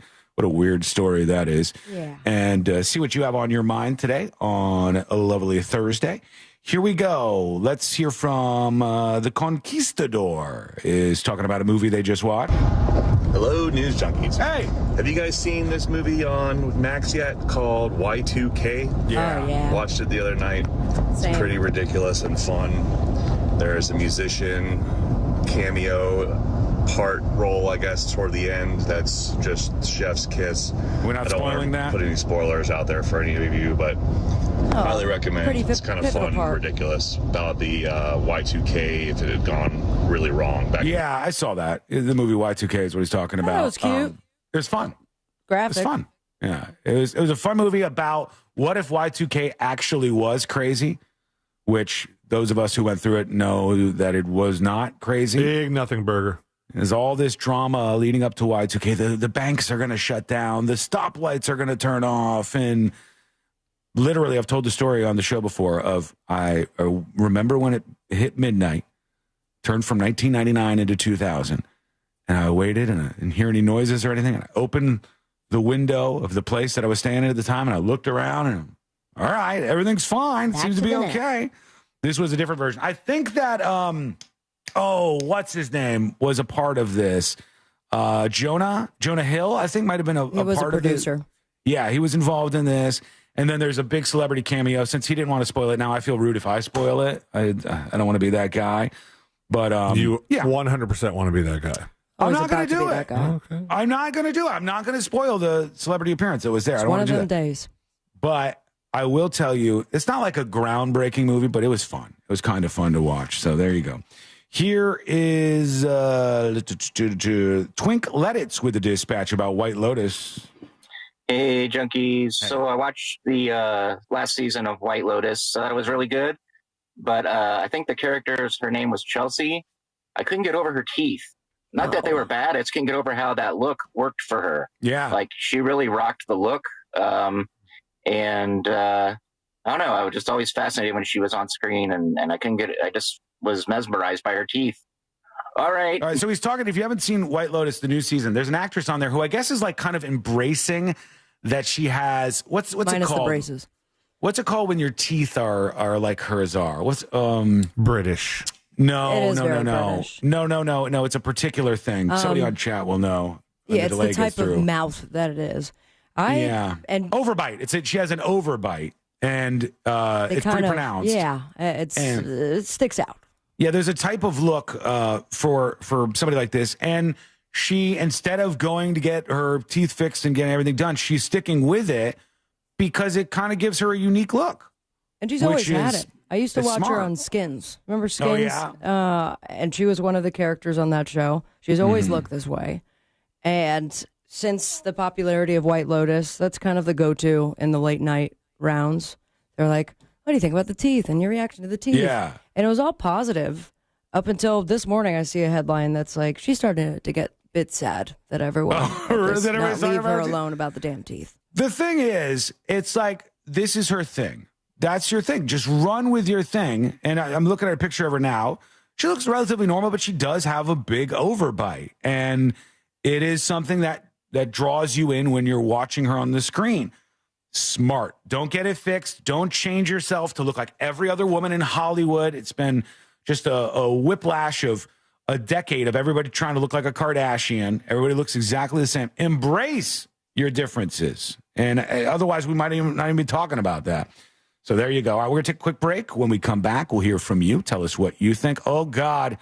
Shouldn't have done that. Shouldn't have done that. Ugh, looked at the market. Down 1,800 points after yesterday's rally. So we gave up, at this point, about $1,200 on yesterday's, or $1,800 of the overall score. And right now we're down 1,700 or so. But who knows? Just keep an eye on everything. Don't cash out just yet. Well, we will return. We got the next episode coming up. We got to get to this body cam footage that's going to blow your mind a little bit later on in the show, probably after the next episode. And we have an update of, remember the daylight carjacking story where that woman was carjacked in broad daylight. Mm-hmm. Central Florida is where this happened. And then they lit her car on fire and shot her and killed her. Just looked like a cartel hit or something. Finally, they are releasing all of the details of exactly what happened. And that's going to be in jury duty today. So don't miss out on that, right? We got a lot to get to. It's all coming up next on the News Junkie. Real radio is The Monsters in the Morning. Okay, it works, but are you like, are you into sex a lot? Are you sexually aroused a lot? Do you want to do it a lot? Why, you want to take me to dinner first? I know, I'm just saying, like. The Monsters in the Morning. Real Radio 104.1. Traffic slowing down due to an accident on Florida's Turnpike northbound north of Oakland Exchange. There's a serious accident affecting all lanes on Colonial Drive westbound at Florida's Turnpike, and accidents affecting the ramp from I-95 southbound to LPGA Boulevard. That off-ramp's partially blocked there. If you see traffic troubles, call the Valvoline Instant Oil Change traffic tip line at 866-676-8477. From the Traffic Center, I'm James Birmingham. This report is sponsored by Blindster.com. What if I can guarantee the price of Bitcoin will be $1 million in 2030? Well, I can't, but I can guarantee you'll save a lot of money on blinds at my company, Blindster.com. Free samples, free shipping, and guaranteed to fit. Shop at Blindster.com today. Real Radio has your chance to win a dream home makeover. Brought to you by Fairwinds Credit Union. Up for grabs is the ultimate backyard from Orlando Backyard. Do I do a challenge for tonight? What challenge? I do? What do you mean a challenge? For For secret shows? Oh, I don't know. No, not really. Do I touch my face a lot? not too much. I don't feel myself touching my face, but people are sending me screenshots of me touching my face now. I'm gonna touch your face. Don't touch my face. You shouldn't touch your face. I'm trying not to touch my face. I touch it with like the side of my hand, or like I'll do this, but I don't rub on my face is what I mean. Know what I mean? Mm-hmm. How do you like your pen? I like my pen. It's my favorite pen. This is a great pen. You want to feel it? Did it touch your face? No, it didn't touch my face. Why does that matter? It's nice. Let me see it. Don't ever touch it again. This is a fancy pen. $350 pen. It's a Sharpie. How you know it's a Sharpie? Because I read it. It's a Sharpie Goldeneye. It's a $300 pen. You ever seen one like this in person? Mm-hmm. Pretty cool. Want my autograph? No. Oh, okay. I gotta go. I got things to do. What are you doing? I don't know. Okay. Bye for now. Don't shut the door. I gotta do stuff. I love you. Have a nice day. Get moving. I want to run errands, but I don't know what to get. Go run errands. Do whatever you gotta do. That's why I want want you guys to do a challenge so I can make something. No, we don't need to do a challenge. I want to make something. We'll make something. You'll think of it. I know you will. All right? Pass that chair. Oh, she's in there? Oh, her bed's coming tomorrow. All right. See you later. See you later. Jeez Louise. Hello, everybody.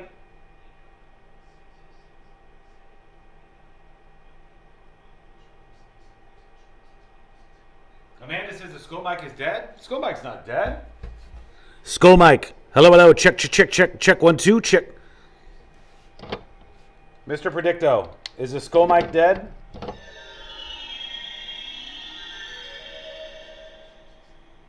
There is no doubt. That is not great. That is not great news, if I'm honest with you. Yikes.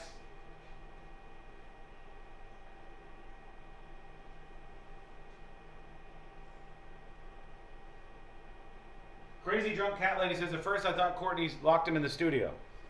She tried one time. She gave that a shot. And then never, ever again. I gave her the what for.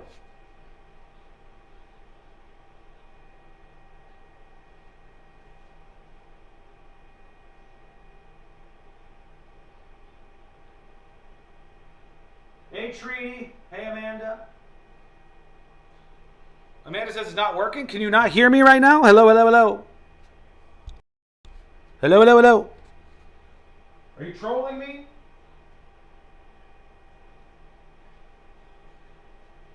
Thank you, Bootsy. How do I get my rando magnets and stickers? All right, quick note. Quick note, quick note, quick note, quick note. Stream announcement. If you are owed magnets or stickers or like anything merch-wise from winning stuff or claiming them on Twitch or any of that, there is a massive stack from the last 2 months or so on my desk, and I'll be doing those this weekend, okay? So if you're owed a magnet or Fritz on the Street win gets you a magnet and you haven't gotten it yet, just stay calm and be patient because those are headed out this weekend, all right? All right, we're coming back.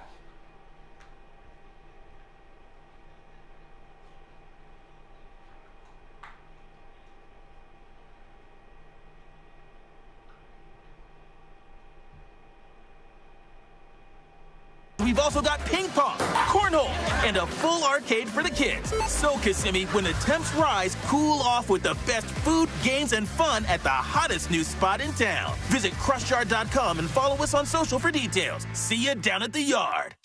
Listen up, fellow Gen Xers. Elizabeth Banks here. The recommended age for pneumococcal pneumonia vaccination has been lowered to 50 and older, even if you're healthy. It's up to us to lead the way. We've done this before. Music videos, fanny packs, even the World Wide Web. Let's do it again and get vaccinated because we're at over 6 times greater risk for pneumococcal pneumonia. Gen X, this is our shot. Visit vaxassist.com and schedule a vaccine today.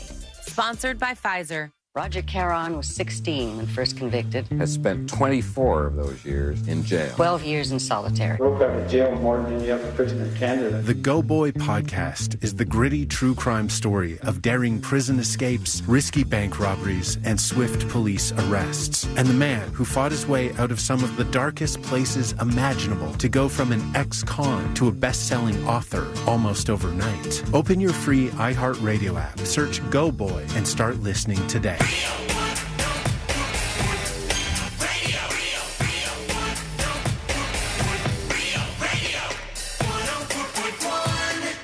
They're best friends, unless they're fighting. Are they fighting? It's the news.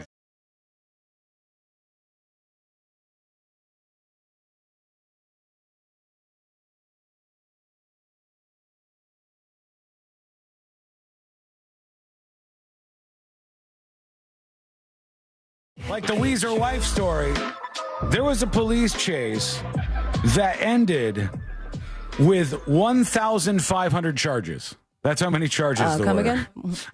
Against the people. When I saw this, I go, that seems like a paperwork nightmare.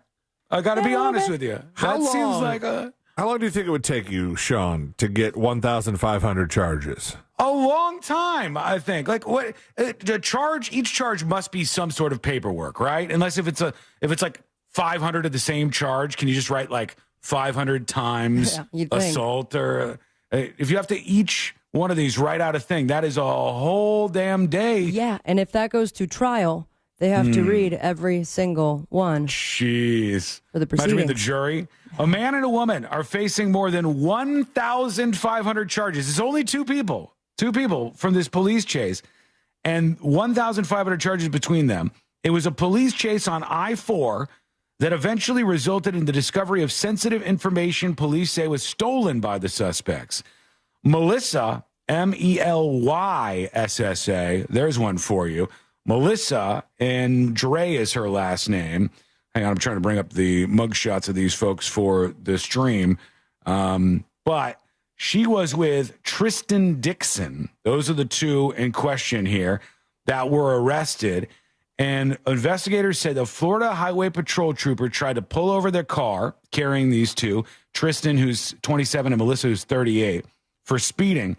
And Tristan Dixon, the 27-year-old who was driving, didn't stop when the cops lit up. A criminal complaint for Dixon claimed the car weaved in and out of traffic and reached speeds of up to 100 miles an hour before getting off the interstate, right? Then they collided with three other vehicles. After deploying a pit maneuver and compelling the car to stop, investigators said Dixon and Dre both tried to run away.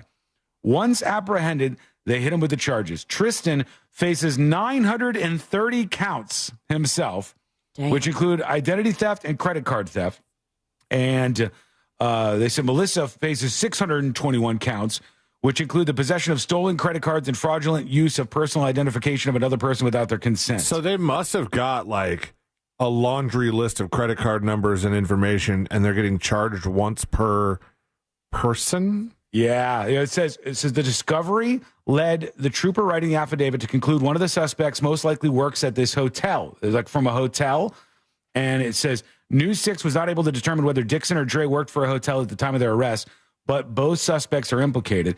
Dixon was accused last year of using a fraudulent identification at a property rented through Booking.com, and Dre was charged in 2023 with trying to use stolen credit cards. So they were just getting a bunch of personal information, stolen cards. So I have an answer for you.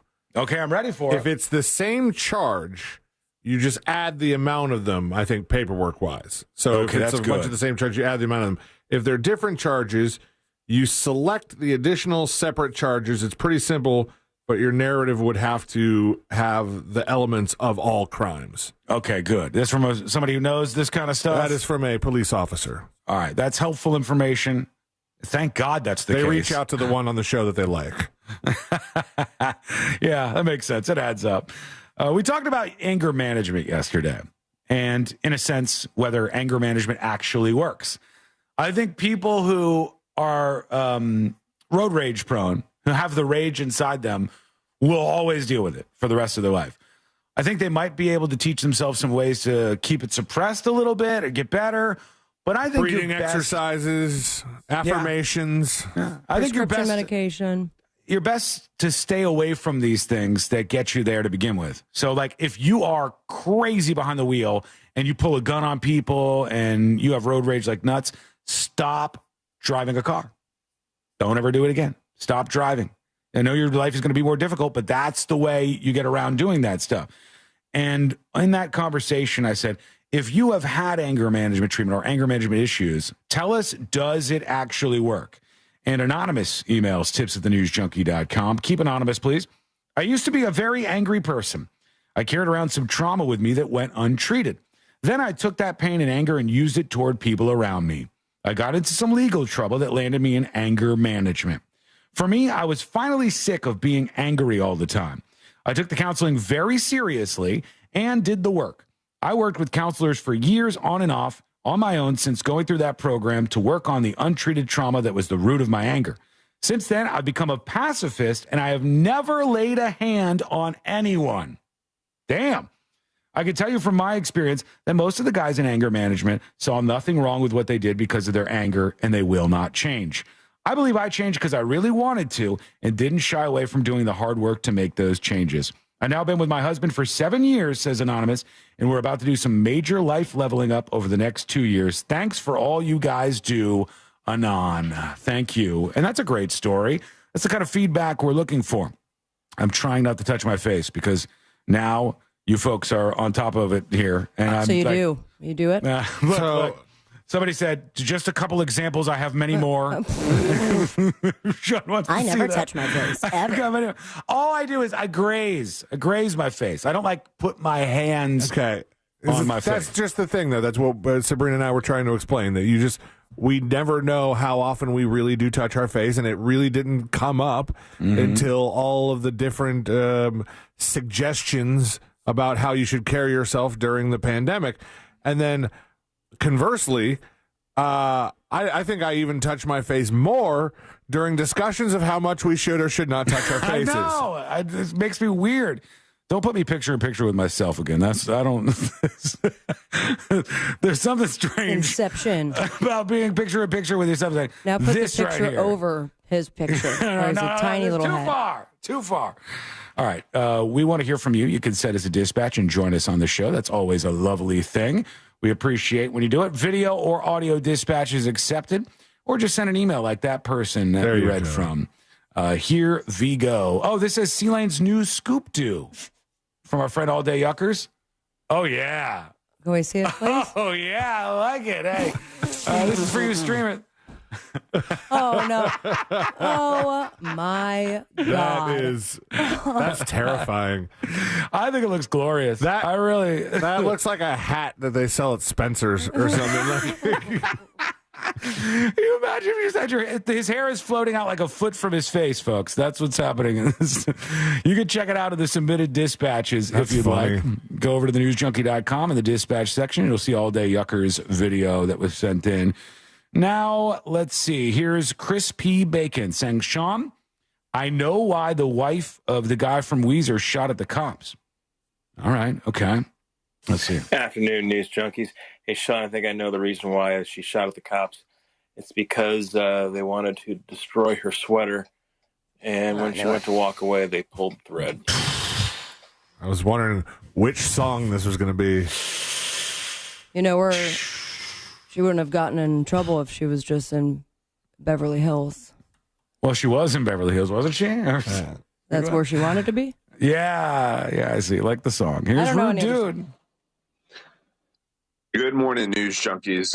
I'm just calling about my 2 cents. That woman who was shot by the cops, she's lucky that she's not black because she would straight up be dead. No, really? You just don't shoot at cops. That is like lesson number 1 in society, especially. So I can't find out if she 100% fired a round or not. It sounded the story you played was that she just had the gun out. But then I also saw the headlines that she shot at the cops. Yeah, but I can't figure out whether that's true or not. Maybe some early reporting got it wrong.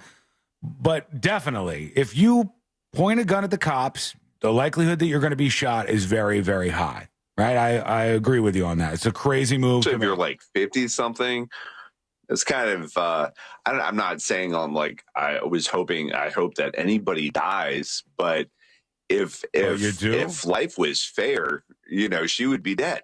Because if the shoe was on a black person's foot, it would be over. It would be over, he said. If she was black, the wife of the Weezer guy. If life was fair, she would be dead.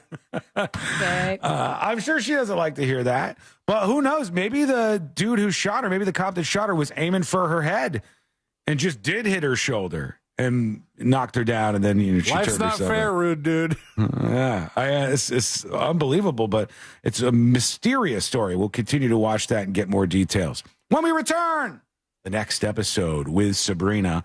What's coming up on the next episode? Thank you for asking. What's coming up on the next episode? episode, Justin Bieber confronted paparazzi, and just wait till you hear what he said, because I can't understand it. It makes no sense to me. A fan of Pokemon was making headlines for catching them all, except dem bullets. Plus, Mickey Rourke got a big brother trouble, and in Big Brother, Mickey Rourke, crazy stuff, Big Brother, all that and so much more coming up on the next episode. And that is coming up next on the News Junkie. Coming up tonight on Real Radio at 7, it's a corporate time with Tom and Dan. Brought to you by MyEternalVitality.com and Modern Plumbing Industries. At 9 p.m., it's Real Laughs with comedians James McGill and Ken. And Real Music starts tonight at 10 on Real Radio 104.1. This weather report is brought to you by Mills Air. I'm Fox 35 Storm Team meteorologist Jessica Dobson with a check of your Thursday forecast for Central Florida. And temperature-wise, we're going to be expecting a really pleasant day. Right around 80 degrees is what we can expect for our high this afternoon in Orlando. We'll see clouds on the increase, though, and that will give way to maybe a stray shower or two, about a 20% chance. As we head to our Friday, a high of around 84 degrees before a cold front sweeps through. That will help to bring temperatures back down into the 70s for highs this weekend. From the Fox 35 Storm Team, I'm meteorologist Jessica Dobson. This report is sponsored by Blindster.com. Hi, I'm Kyle, founder of Blindster.com. I started Blindster in 2010 to make quality, custom-made blinds affordable to everyone. Traditional window covering retailers are expensive. Our prices are low, and our blinds are guaranteed to fit. Blindster.com. Hey Orlando, Joe Rossi here from Greenway Kia. By now, you've heard about the auto tariffs, but at Greenway Kia, we planned ahead. We've been stocking up on new Kias at all 3 locations. Drive home the new Kia you want tariff-free.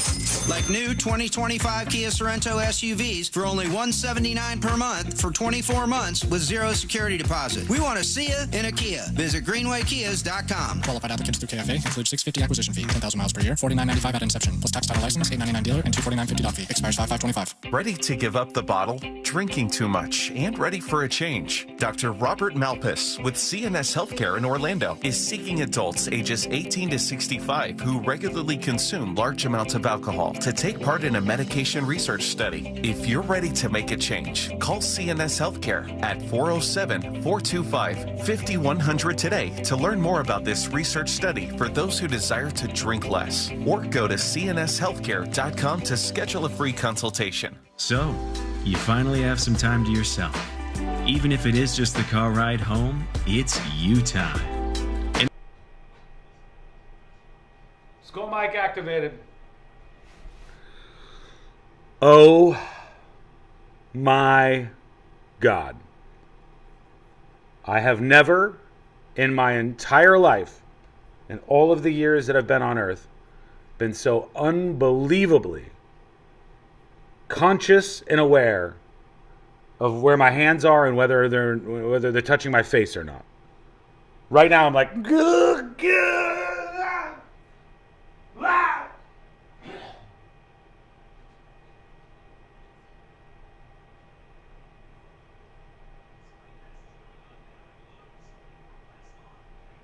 Tammy says good chance the police might have known her since she is a famous spouse. No way, Tammy.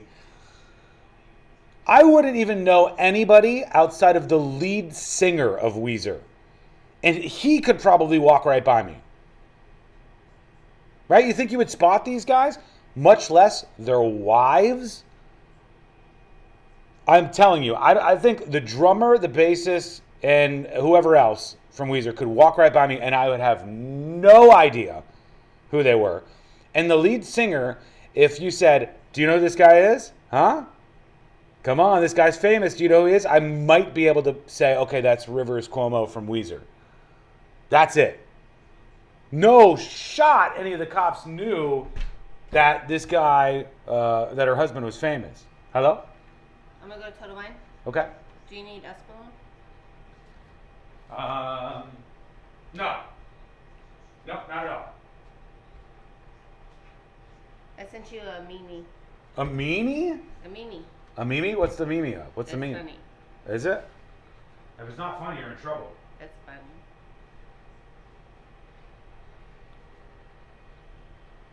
Is that guy naked? It's from White Lotus. Oh.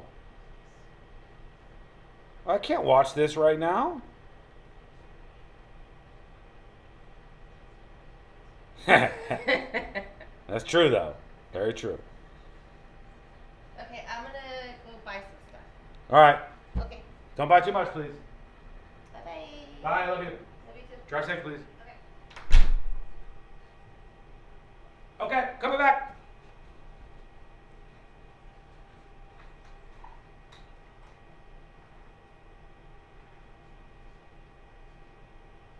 Radio. Trust and Will is an online estate planning service. Visit trustandwill.com for details. Real Radio is on Facebook at Real Radio 1041. Sponsored by the law offices of Anajar and Levine Accident Attorneys. Have you been in an accident? Call the law offices of Anajar and Levine at 1-800-747-FREE. That's 1-800-747-3733.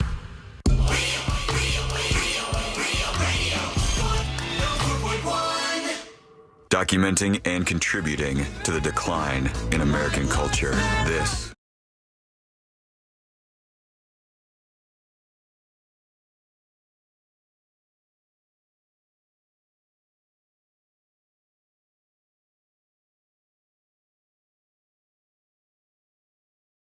We got to do an update on the Minecraft movie Chaos at some point in time because that is getting more and more insane. Kind of a fun ride. And we got a body cam video that you can hear listening to the show that's just mind-blowing that I think will stir up some discussion. That's all coming up in a bit. If you miss any of the show, get the podcast. Become one of the podcast mob, one of the podcast junkies out there who take in the show every day in its podcast form. We love you. We appreciate you. And you can join in on the fun. Go to thenewsjunkie.com. You'll see all the links there to subscribe on iHeartRadio or wherever you get your podcasts. All right, let's get into it. Let's do the next episode. Because there's a lot on TV. You can't possibly keep up with all of it, even though you should, because what else are you going to talk about? A potentially unsafe situation. Nothing. Weather's nice. It's time for the next episode with Sabrina. Hey. Classic. Smoke weed every day. Hold up. The next episode brought to you by That Mortgage Guy Don. ThatMortgageGuyDon.com. That's his website. And that's where you change your life. And of all people, this is the man you need to trust it with. When it comes to big life decisions like refinancing, buying your first dream home, debt consolidation, maybe you're looking to start a business, expand your business. Work with an expert you can trust, and that's That Mortgage Guy Don. Your microphone is right there. It's always right there. I've gotten taller or something. No, you know what's going to happen is you're going to get your teeth on there one time, and it's going to knock one of them right out. That is not fun. The closest I've ever come to physical violence on people, like while performing back in like my bar gig days, if you knocked in drunkenly to my mic stand and it hit me in the teeth, you're catching feet. You're catching feet. I would have to punch myself because I constantly, handheld mic, will just hit myself. Damn. Maybe like my perception's off. Once again, I need glasses. You have the glasses on sometimes. You don't wear them all the time, though. Nope, just when I can't see. Yeah. But I can see this right now. 55 years ago, 1970, one of the members of this group right here. The Beatles. The Beatles is right. And on this day, Paul McCartney announced that he had quit the Beatles. No. Due to personal differences in direction with John Lennon and this gal. Close your eyes. Just listen. What a character she is. All done? Octave change?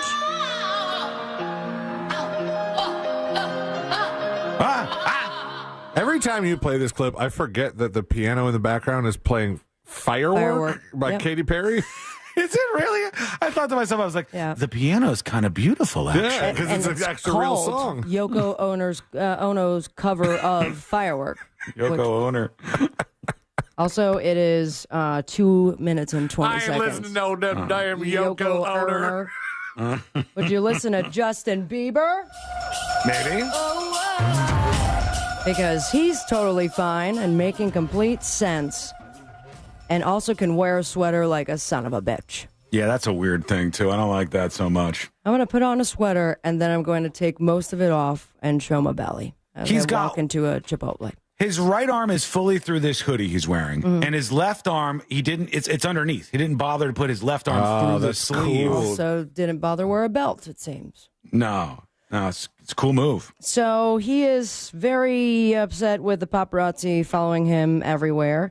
Heading into a coffee shop with friends, one photographer said good morning to him, and how dare you? You did what? I don't think. Is this the clip that you have?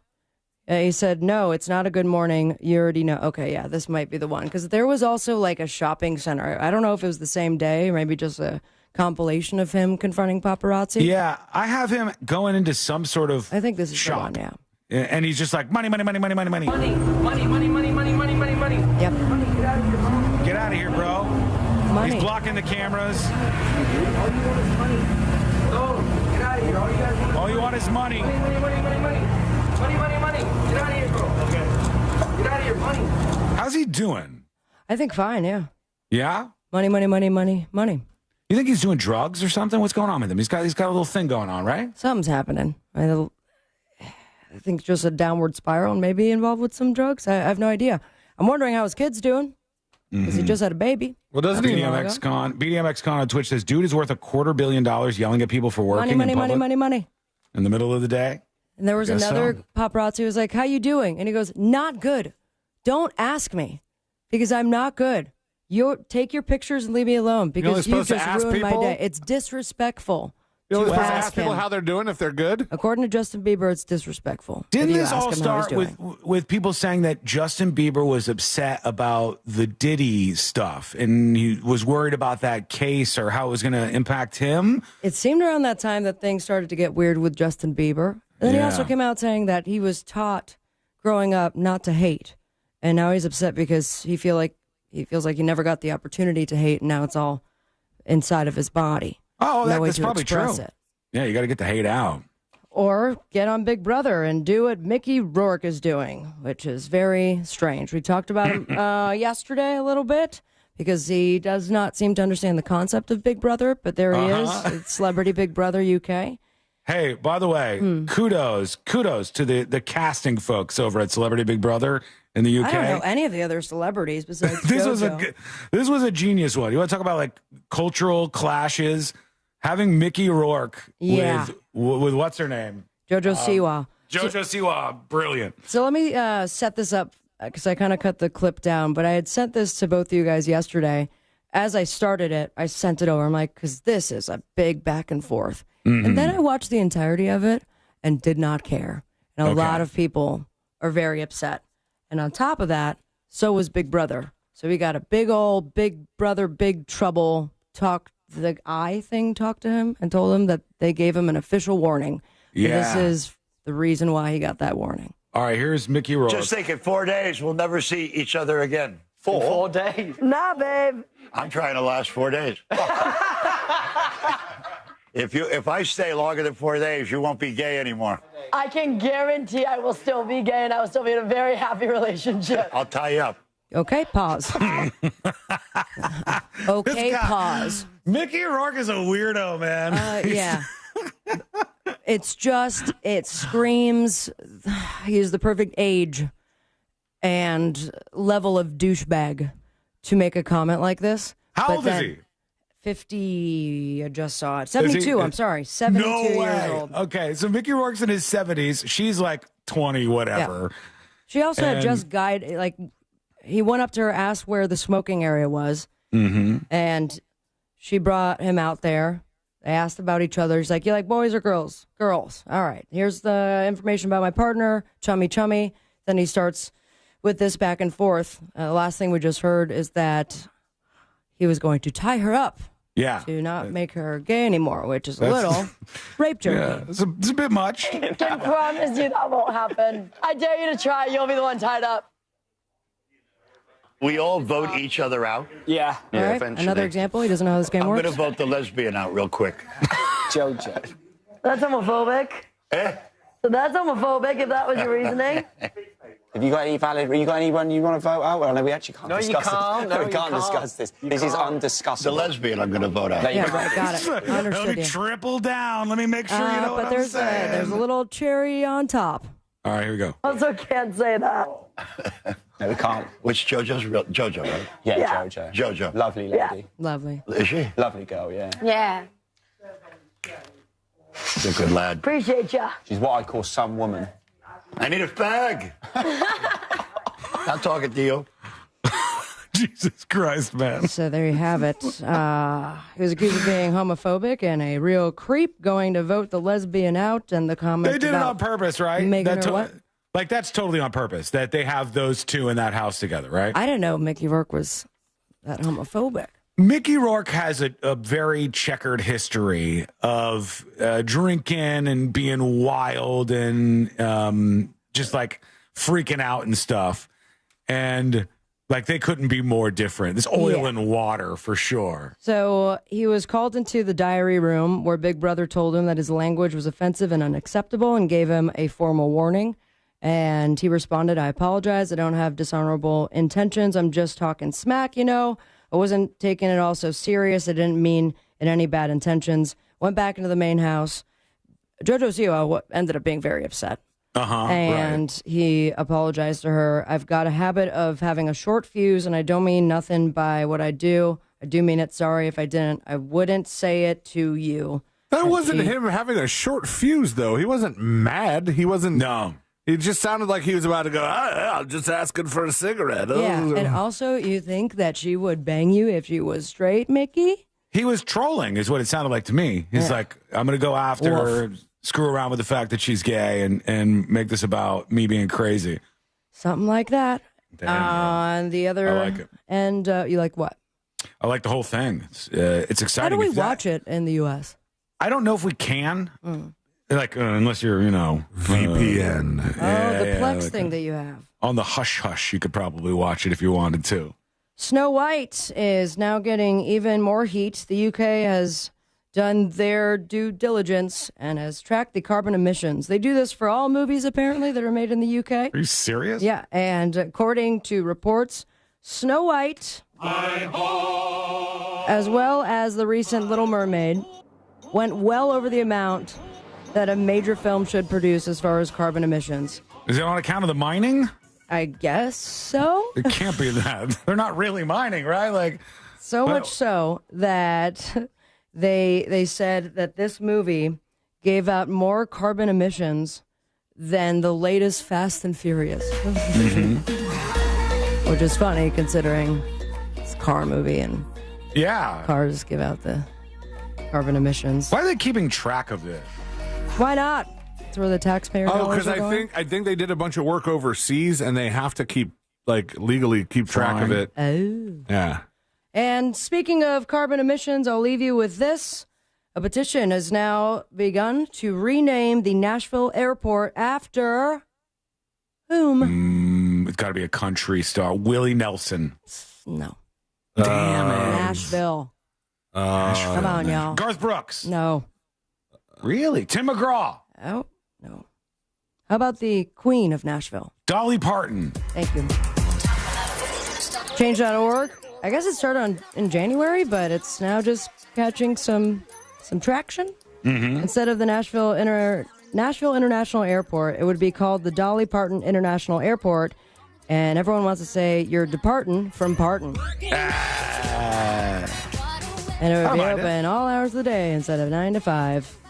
The petition has nearly 50,000 signatures, so it's definitely going to happen, you guys, for sure. On the boob tube, we have G20 on Amazon, the series premiere of North of North on Netflix, 7th season premiere of Black Mirror on Netflix, 4th season premiere of Hacks on Max, and I want to rhyme a little bit more, but I cannot. John Hamm will be on Jimmy Fallon. Follow your dreams and me on Instagram at Sabrina Ambra. Not following that one. No. And stay with me. I think it was a good effort. It's the least I can do. Smoke weed every day. Thank you, Sabrina. When we come back, we've got a lot to get to. We want to hear from you. We'll get those dispatches worked in. We got this body cam footage of this confrontation that got really heated, and it didn't seem like it needed to at all. But to get your thoughts on this, we're going to have to play that for you, and that is coming up next on the News Junkie. Congratulations. Congratulations, you just won $1,000. Let's go. Oh, nice. If these are the words you've been waiting to hear, keep listening for your chance to win. Our Grand in Your Hand contest returns Monday, April 14th, and is brought to you by Mills Air. From the Clausman Law Traffic Center, car crash, call Clausman Law. ClausmanLaw.com. There's slowdowns on the turnpike due to an accident heading northbound, north of Oakland Exchange. Emergency crews are still working on that accident on Colonial Drive where it meets the turnpike. Multiple lanes are blocked there still. There's slowdowns on I-4 before US 27 and after State Road 429. Look out for an earlier accident on US 27 northbound at Ridgewood Lakes Boulevard. If you see traffic troubles, call the Valvoline Instant Oil Change traffic tip line at 866-676-8477. From the Traffic Center, I'm James. This report is sponsored by FreshFromFlorida.com. Meal planning is work, so let Fresh from Florida help. Learn what's in season, browse hundreds of recipes, and get tips from Chef Justin by visiting FreshFromFlorida.com. Eat healthier with Fresh from Florida. There's sunshine in every bite. This earful of Real Radio is sponsored by Wassie's Meat Market, the best place to buy a big green egg. Calling all crime. Hello, hello, hello. Skull mic activated. Big news. Big news. And a big thank you to Space Coast Native for gifting 3 Secret Show subs. 3 subscriptions to Secret Shows gifted by Space Coast Native. Thank you, Space Coast Native. Go grab those, gobble up those Secret Show subscriptions. Get them on the newsjunkie.com. You'll see the alert on top. Spread the word. Keep it going. Keep the gift train moving. You can gift some yourself. All you have to do is go to the newsjunkie.com. Look for the gift icon on the homepage. Click that and then follow the steps. It takes like a second or two. And you can gift a bunch of people Secret Shows. So go claim those now. Or jump on board yourself just like Space Coast Native. Put this here to give you a shout out at the end of the show too. All right. Thank you so much for gifting 3 Secret Shows. Love you. Appreciate you.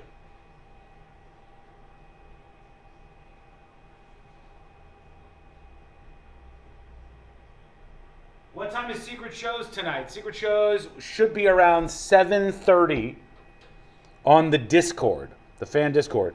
And if you don't know what that is, Discord is like this chat type community where there's a chat room, lots of different chat rooms actually, different topic related stuff. It's popular, it's fun, there's a great community over there, some of the coolest guys and gals you'll meet. If you want some fun and excitement and to be a part of something, go join. And it's so easy to get started. Go to thenewsjunkie.com, scroll down till you see the Discord link, Discord. You'll see the link there. I think it's in the join the show module or something, but you'll see that Discord link. Click it, and then just follow the instructions.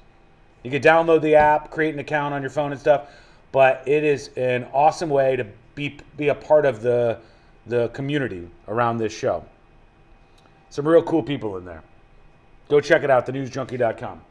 7:30 tonight for Secret Shows. Ish.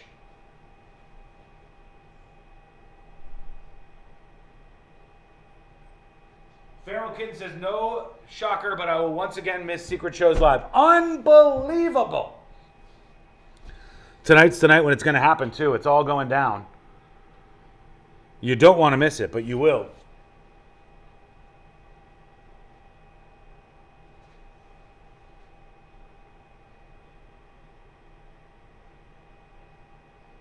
Tanya says, I miss Discord. You got to get back in there, Tanya.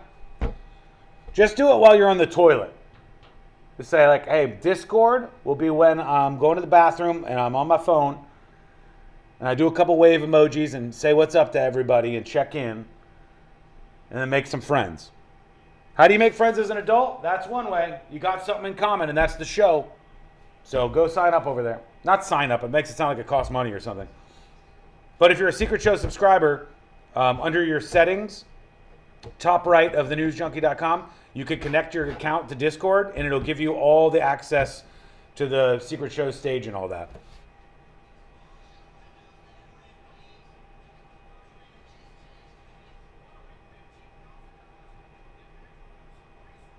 And when we come back, we're going to watch this body cam footage from a school. And the police were called out to this school because there was a bomb threat. The police go up to the school, and they have to deal with these two women that they repeatedly have problems with. And the women say, no, we're not letting you into the school. And they say, well, we're here for a bomb threat. We have to make sure everything's safe in the school. And they go, nope. And we have like a school safety officer that you need to talk to, and then maybe we'll let you in. I said, what if there's like a shooting or something? I said, no, we think the police are scary and bad, and we don't want to scare our kids with the police. You'll hear this all play out. It's pretty crazy.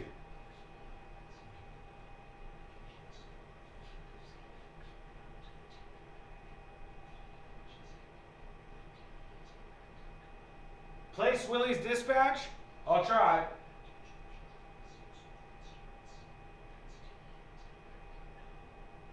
Susan's on a delay.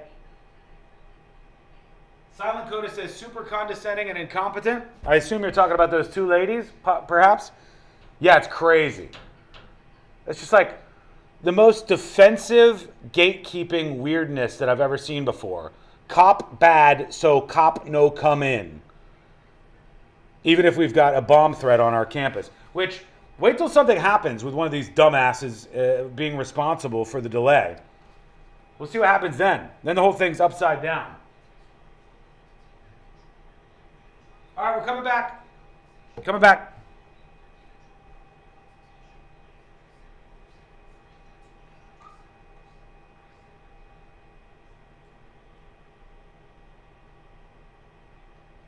consultation. 1-800-747-FREE. That's 1-800-747-3733. In Office Orlando. Mills Air in business since 1992. That's over 30 years here in Central Florida. They're not going anywhere. Carrier factory authorized dealer. You can always turn to the experts at Carrier. Equipment change outs and upgrades right now with up to $1,275 in rebates. Visit millsair.com.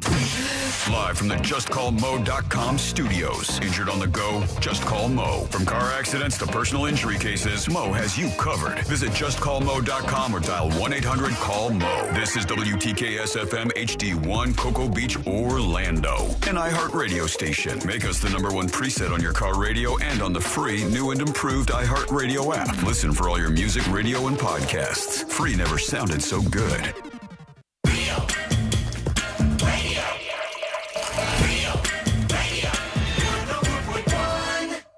Filling you in on the shocking details. Just try not to pass out. This is the new.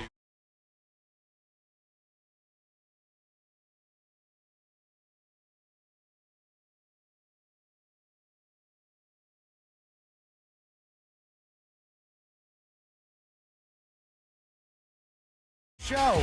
We love you. We appreciate you. It's the 3 best friends you never knew you had, going through the most viral stories of the day. And if you want to learn more about the show, it's quite easy to do. In fact, you could follow us all. Go to thenewsjunkie.com/share. This is infuriating. Not mildly infuriating, but full-on infuriating. This happens in Columbus is where this went down. And in Columbus, there's a school which I guess keeps having an issue in this school of the cops not being let in when there's an emergency going on. All right? And I'm going to play the whole thing for you. We'll start in just a second here, and we'll be able to see what's going on. But basically, this is body cam footage that the officers finally released because they were having run-ins with these women at this school. And the cops were showing up for very serious stuff. Right? Like the cops were showing up for a bomb threat. And then when they'd get to the school, they'd go, we need to make sure everything's secure. We have a bomb threat for this school. And the women would go, no cops. They'd go, excuse me? We're here to make sure everybody at the school is safe. There's been a bomb threat. One time, I guess there was an assault on a teacher. And they showed up and they're like, we need to make sure the teacher's okay. And they're like, nope, can't let you in. We have a school officer who's like, a health and safety officer. You could talk to them and maybe they'll let you in. And they're like gatekeeping.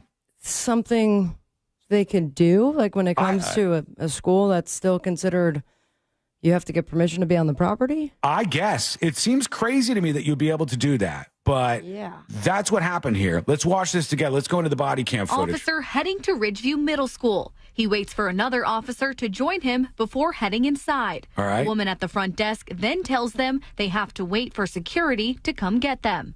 I'm here on official police business. I get that. I just radio for the safety security. Just have to wait for him to come in here to pick you up. All right, the whole time, these women are like super condescending to these officers who have arrived at the school. And I could hear the frustration in this officer's voice. Let me get the raw body cam here so we can go through it a little bit better. Columbus, hang on, give me 1 second. School body cam. So I guess the argument would be that the school is keeping anybody from just walking onto campus and going into a classroom, regardless of whether they're in uniform or not. Yeah, but if somebody shows up to the school, and this is an important thing, maybe we can get the answer from Moses. If a police officer shows up to a school and says, we got reports that one of your students has a gun, can the principal and the leadership of the school say, nope, you're not coming on our campus, you're not going to ask any questions? I would think that they would have like authority over the school. Especially if there's a report of something. There's a report, there's a bomb threat, there's a report of a dangerous situation. I think that would supersede some sort of like, hey, come back with a warrant, or this is a violation of, my rights. Especially if there's a risk of bodily injury or death. Sure. With children, like I've never heard anything like this. Just denying cops. But I mean, they also didn't go in with a lot of urgency. Is that maybe where the line can be drawn? I've got the body cam footage here, so let's watch this together. Here we are. All right. Go headed in. No, that's locked. You gotta wait till he comes and gets you, sir. What? You have to wait till he comes and gets you, sir. I'm here on official police business. I get that. I just radio for the safety security. Just have to wait for him to come in here to pick you up. Okay? Thank you. All right, you can already hear the condescension that's dripping out of this lady's mouth, okay? She's like, you just got to sit right here. And I called the safety officer to maybe talk to you. She said security, and I love how she said it. And they'll maybe talk to you and let you in. The cop's like, I'm sorry, what? We're here for a bomb threat. We got to see if the school's safe. What are you gatekeeping for here? I'm going by the rules that I've been instructed. This radio, I thought to get you. Has your teachers union and the lawyers spoke with you? Have they spoke with you? No. We're here on official police business. I get that. The safety security is on their way to come and get you. Okay, we have authority over safety and security. Do you understand that? We're Columbus Police. I have authority over my principal. You do not over my principal to me. So this lady does not like the cops. She is not a fan of the cops. She said, I have authority over my principal? She said, I think she was like trying to say, the principal and I call the shots here. You're a cop, but you can't just come in here and do whatever you want. So what if there's a bomb threat at the school? We decide who goes in and out, and cops equal bad. It seems what she's saying here. For you guys to wait. You're not the first one to go through this. And I'm not trying to be combative. Yeah, you are. He told me to let him know when you got here. Thought that was a cop for a second. And I just read on him. He's coming to get you. Okay? Okay, well. I'm just telling you what I go through. Okay. Did the union and the lawyers speak with, did they speak with you? No. They have not. And I'm not in the teachers union, so no, they wouldn't speak with me. Okay, well, when we're here on official police business, we are over safety and security. I'll talk to legal about that in just a second. Man, if I was a parent of a kid at this school and my kid was at risk of something terrible happening, and then when the police arrived for their response, they're not being blocked by like a locked door or something, but blocked by the administration that doesn't want cops there. I would lose it as a parent if that happened. I would lose it too. And I'm also, this is not to put blame on anybody, it just seems like a very lax response to a bomb threat. I always assumed we got a bomb threat that is... Go in. And not just two officers. It's a bunch of people ready, and it's in lockdown. and they're now going throughout the school to ensure that there's no bomb. Yeah. See, Small like, town? let's look this up. Can you look up Ridgeview Middle School in Columbus, Ohio? Is it a public school? I feel like a public school, when the cops get a call, they should be able to go on campus. I don't care what you think about cops. I don't care what your like political stances are on the police. If the cops get a call of a potential danger to the kids on campus, kiss my ass. You should be getting out of the way and making sure that they can see if there's a bomb or not. But that's not what's happening here. I will call. This is ridiculous. We are here in official capacity. But you're not the only one. So I'm just going by what I know that I've been told by my principal. So if a teacher's being beat up, I have to ask you to let me through the door. Is that what you're saying? No, I need Mr. Howell in my office ASAP, please. You're not answering the question. So if a teacher's getting beat up, I have to go through you to get to that teacher. That's what you're saying. She's not saying anything right now. She's just making herself busy on the walkie-talkie, I guess. It's so awkward now. So, yeah, I'm just telling you what I was told. So if they have an emergency here, she has to decide if it's a big enough emergency. Let them know what they need to do. Are you taking them out that way? Are you taking them out? What's going on? I'll put them in the conference room for right now. All right, so that I think is this like school security guy, and he goes, I might take him in. I'll put him in the conference room for now. These people at the school hate the cops, man. They don't want them there. So he's like, I'll put him in the conference room. And it sounds like the cops have dealt with this a couple of times. Now the principal comes in. Let's see what she said. I was trying to explain to her that the Columbus police she said we have to wait for safety and security. Columbus police are over safety and security. If there's an emergency here, I don't need to explain to her, I need to get in here and get in here now instead of go through this.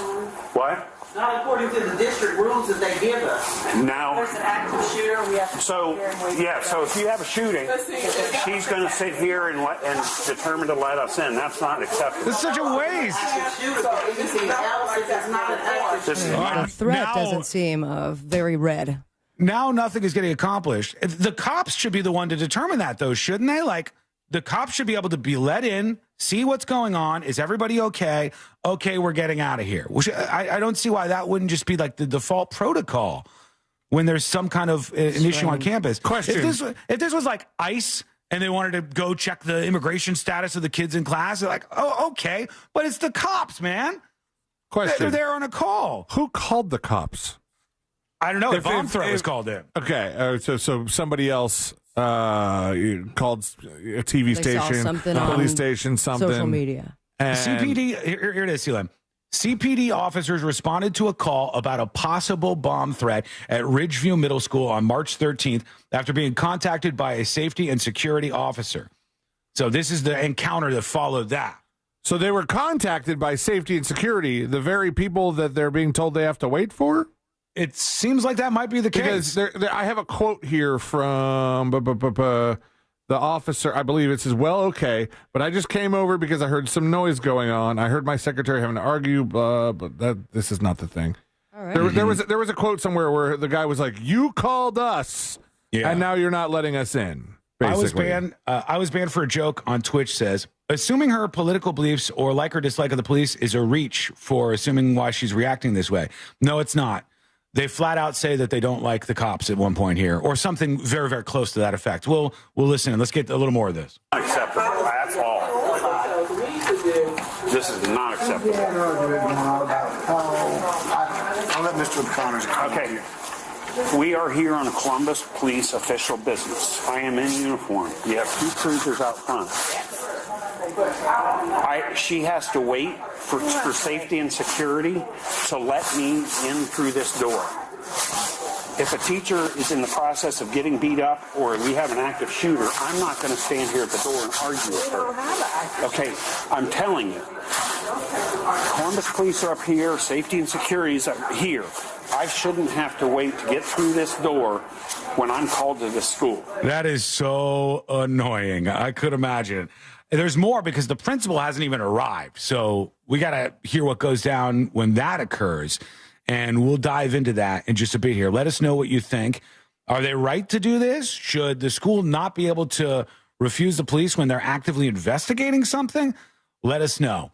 Send us a dispatch over at thenewsjunkie.com right now. Quick break and back with more of this back and forth and your thoughts, of course, coming up next on the News Junkie. Real radio is the Jim Colbert Show. They'll pretend to be your friend. The Jim Colbert Show, weekdays at 3 on Real Radio 104.1. Traffic's busy on the turnpike this afternoon. There's an accident causing some slowdowns north. Keep an eye. School mic activated. What do you think, folks?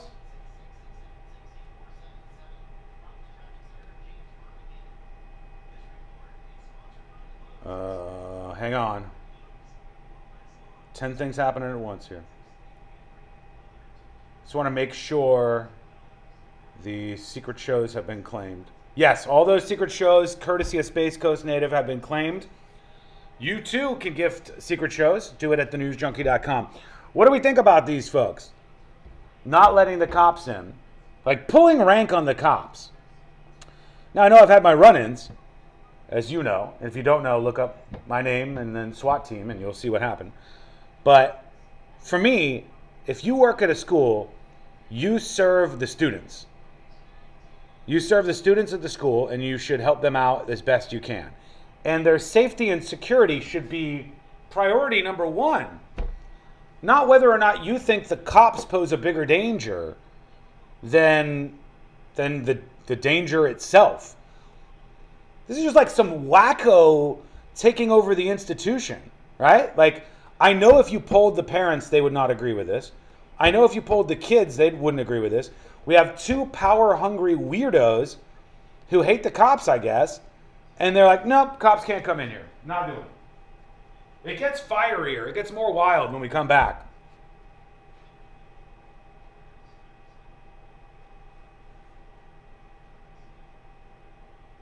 Tommy says if you're impeding the police, they can cuff and detain her and move on. I guess they cannot. Because these cops got so frustrated with this, they brought it up to the only group they thought had any control, and that was the teachers' labor union. The union for the teachers was the only group that these teachers would listen to, not the cops. They will listen to the union, not the cops. And then the union didn't care enough to do too much more about it. So apparently, the cops wanted this footage out there so that people could see what they're dealing with at this one particular school because of these two women. And maybe even the safety and security officer too. He seemed like I know we'll have him sit down in the conference room. They're all like pulling rank over the cops. What do you want to do with these pigs? Maybe I'll take them in. Maybe, you know what? I think I'll have them sit in the conference room. All right, piggies, take a seat. Hang out. We'll see what we can do with you. Meanwhile, kids are getting shot up like Swiss cheese.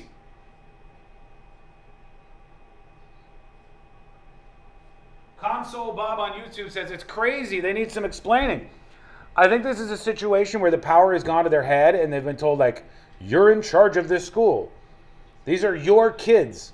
And they go, we actually think the cops are a bigger danger than the danger. So therefore, we don't let, cops onto our campus. They're going to kill our kids.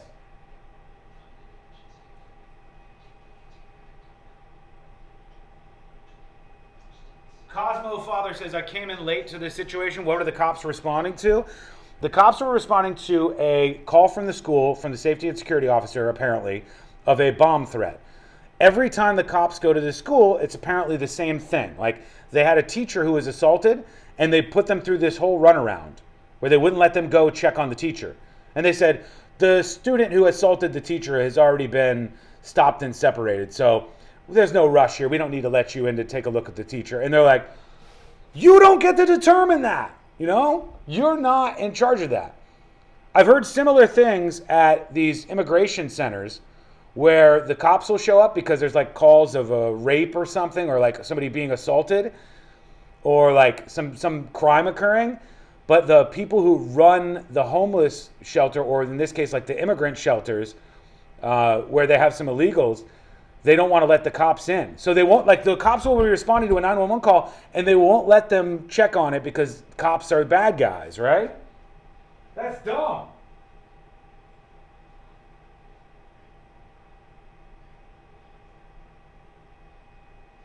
Trini says, it looks like the school admins were right because why weren't they arrested? I don't think they can arrest them if that's what you're talking about. I think they've learned that they don't have to do what the cops tell them.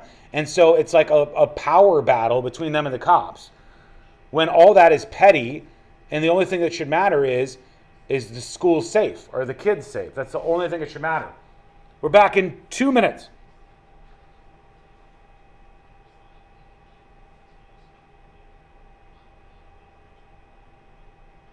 Alicia says, and if the cops hadn't shown up, those ladies would be the first to bitch them out for not showing up.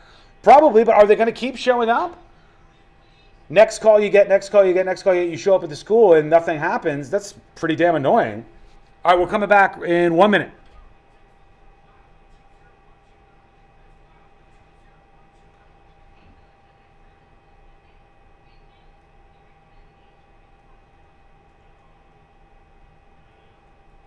Yes, sir. 129. Hey, fellow Gen Xers, it's Elizabeth Banks. Big news. The recommended age for pneumococcal pneumonia vaccination has been lowered to 50 and older, even if you're healthy. It's up to us to lead the charge. After all, we gave the world the internet. We're trailblazers. Let's lead the way again because we are at over 6 times greater risk for pneumococcal pneumonia. Gen X, this is our shot. Head to vaxassist.com and schedule today. That's vaxassist.com. Sponsored by Pfizer. Mills Air in business since 1992. That's over 30 years here in Central Florida. They're not going anywhere. Carrier factory authorized dealer. You can always turn to the experts at Carrier. Equipment change outs and upgrades right now with up to $1,275 in rebates. Visit millsair.com. Life looks pretty good behind the handlebars of a Harley, and that point of view is one that everyone agrees on. At Space Coast Harley Davidson, we'd like to help you get some perspective on what's important. Right now, get 0% interest on select new 2024 Harley models. Get details at 866-826-9072 or spacecoastharley.com anytime. Ride the road and relax. Find your motorcycle and your soul at Space Coast Harley Davidson. Here's what's trending now on the new and improved iHeartRadio app. You are not going to want to miss this. Lizzo is opening up like never before on Purpose with Jay Shetty, and it's an episode everyone is talking about. Plus, Troy and Belisario shares what life has been like after Pretty Little Liars on Post Run High, and it might surprise you. And Amanda Knox joins Bobby Cass to talk about surviving prison and life nearly 20 years after being wrongfully accused. Explore the latest. Open the free iHeartRadio app and see what's trending now. Think orange for your next vehicle. OrangeBuickGMC.com. We are professional grade. Radio 104.1. Home of the world famous game of magnets. This is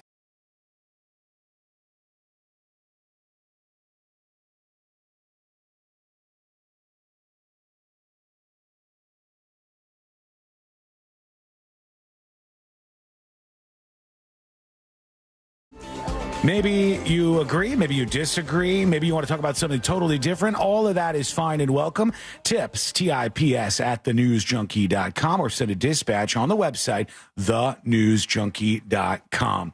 The Columbus Dispatch has this story as Columbus Police and CCS at odds after officers responding to bomb threat were stopped at the door. So, like, cops came to this school in Columbus, Ohio, and they were stopped at the door before they could make sure everything was safe for the kids by these officials at the school. They didn't want them to check things out. CCS is Columbus City Schools, by the way. So I do, from all that I could see, think that this is a public school. Okay. So that would mean to me, I would think the cops would just have the authority to check to see if things were safe. Right. Not have to wait till they let them in or wait till people gave them the thumbs up. But it says the head of the union representing Columbus Police has demanded a meeting with city school district officials after a middle school secretary, she's a secretary at the school, she told 2 officers they couldn't enter a building to investigate a hoax bomb threat. Video obtained from Columbus police through a public records request shows the tense exchange involving 2 Columbus Division of Police officers who responded to the school. A secretary stopped them in the school office and told them to wait for security to let them in the building, and a disagreement ensued. Officers said they needed to come in immediately during an emergency such as this, like a school shooting or something. The secretary and the principal, Natalie James, said they were following district protocol. The officers in the school administration accused each other of disrespect, right? So this says Columbus City School policy requires visitors to register at the front office and does not allow them to speak to students without the principal's permission. Even if they're cops, though? That's kind of wild. A January letter from Superintendent Angela Chapman told staff that uninvited government officials, including law enforcement, should not be allowed into buildings without a warrant or guidance from the district's legal team. What's going on in Columbus that they would do this? I can only assume something happened that we're not hearing about in the past. I don't know. Or if it's just like, I think a weird take. I think this may be like they're trying to stop ICE from going into the schools, which is a constant like political threat thing that you hear out there. Because this started in January, right before the Trump administration. In fact, let me see. Is this the linked letter? A January letter. I'm bringing up the story from that. ICE in school. Yeah, exactly. That's exactly what it was. ICE in school. Columbus superintendent tells staff what to do if the immigration police come. I was right. That's exactly what this is. So they told them, don't let ICE get the kids out of the school, which as far as I can tell hasn't really happened that much, if at all. And now they're like, no cops are coming into the school, whether they're here for a bomb threat or not. The letter went out to district workers just days after the U.S. Department of Homeland Security, which oversees ICE, rescinded a policy directive that prevented ICE agents from going to worship or school areas and hospitals. The March 17th incident, school staff had called police about the bomb threat. So they called the police, and then the police showed up, and they said, this has been happening a lot. This is a game we've been playing for years that we no longer want to play with you, one of the officers said. In a statement, Columbus City School spokesman... That's the thing you were just reading was what I was talking about. Up a little bit. He said, we've been playing this. You should be welcoming us. You called us. Yeah, you called us. If you don't want me here, and if you want me to beg you to get through that door, don't call me. Yeah. The officer says. And the other side of this, in a statement, Columbus City School spokesman said both the superintendent and the Columbus Police Department reviewed the footage and discussed the incident, and they're going to have a meeting to talk about this. So yeah, they're talking about the district protocol and all of that, but the footage of this is kind of infuriating because you just hear the Columbus, Ohio police officers trying to get in to see if everything's okay at the school, and these ladies just saying, nope, sorry, can't do it here. Here's what's going down. I am here on official police business. Yes, ma'am. We called you, so. Yes, ma'am. So I just heard a lot of, well, can you step back over here? Because I just heard a lot of chaos, and I was in a meeting, so I know, Mr. That's a principal. Come on back over here, please. The door, please. So what I'm going to do is get back a hold again with the teachers union. I'm going to get a hold of legal because. What does the teachers union have to do with this? Because it seems like they're some of the only people that have pull. If we have an emergency at the school, I should not have to explain to this woman why I'm here. I don't come here for party time. I come here on official police business. This is a game we do. I don't come here from party time, he says. I come here on official police business. Have we put a pause on the bomb threat? Well, we can't investigate it because they won't even let him in the school still after all this crap. They must have already determined that it was a fake bomb threat, right? Well, it was. It ended up being that, yes. But in this moment, now we're talking about what if there was a school shooting or a teacher was getting beat up and then teachers' unions. And I am not by any means picking a side, but I keep thinking about the bomb threat, which led the police there to begin with. Yeah. That doesn't seem to be the topic of conversation anymore. I think they talk about more how this has happened over and over and over again. So maybe they'll get into that a bit more. Trini on YouTube says, as I said, it looks like the school admins and faculty were right that the police do not have the authority to just come on campus. I think they do. I think you're wrong. You all have had, or you had so much vitriol for that woman, especially you, Sean. Yeah, you know why? Because she's crazy. Because if there's an emergency on the school, I don't want some woman who doesn't like the cops saying you can't come in here to make sure the kids are okay. You know why? Because I think the most important thing is the kids at the school and the safety of the kids. I don't think the cops are frog marching through the place to try to get the illegal students out. I think they were called there. What are you, crazy? You out of your mind? What world are you living in, man? I'm not the biggest supporter of the cops through everything. I call the cops out when I think they're wrong on things. I've had my issues with the cops, but this is nuts. This is stupid. And they keep doing this, I guess, to the cops at this school. Let's see what else happens. Been playing for years. This is a game we no longer want to play with you. You should be welcoming us. You called us. If you don't want me here, and if you want me to beg you to get through that door, don't call me then. Okay, well, I'm not really sure all that happened, but it's all on recorded on body cam. Well, but I just came over here because I heard some noise going on. I heard my secretary having to argue or whatever was going on. What I do know is, and I want to make sure this is on camera too, we felt a lot of disrespect by some of the members of the Columbus Police Department, including yourself, sir. What just transpired here, I do not know, but we definitely did call you today. How did we disrespect you? Oh, at one point in time, one of your colleagues, and just even your demeanor right now, your demeanor is off. Yikes. So we did call you today. I'm not into playing games. Well, I'm not into playing games either, sir. So I'm not either, but we are going to follow the district protocols and so forth and so on. Today you were called because a scholar made this threat, which he said scholar. Oh, they call their students scholars. Oh, okay, I see. This is one of those schools where they're like, you're not just students. These are scholars that we have at this school. And I guess this is maybe that like shows you how things are working around here. Mind-boggling how they could sit there and admit that they called the cops and still not let them in. I don't understand that. Like, if you didn't want the cops there, don't call the cops and just be totally anti-cop at your school. But to call them and then go, nope, you can't get in again. That's weird. Playing. So Mr. Howe contacted you, and so now you are here. Miss Nash was doing her job. I don't know if she knew you were coming or not. I don't know what transpired. I did. Okay, if she knows we're coming here for a reason, I should not have to beg and plead. No, don't argue. Don't argue. So Mr. Howe asked me, he said, CPD, that's the secretary. Here, let me know. And as soon as I saw them on the camera, I called for him and said, your guests have arrived.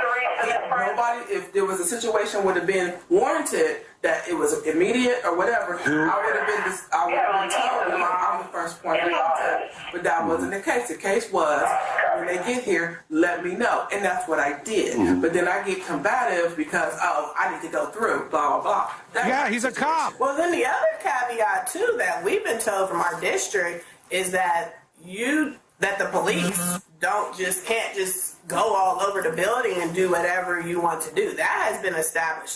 That's what doesn't make sense to me. The police can't just go run over all the building and do whatever they want to do. You called them there for a specific reason.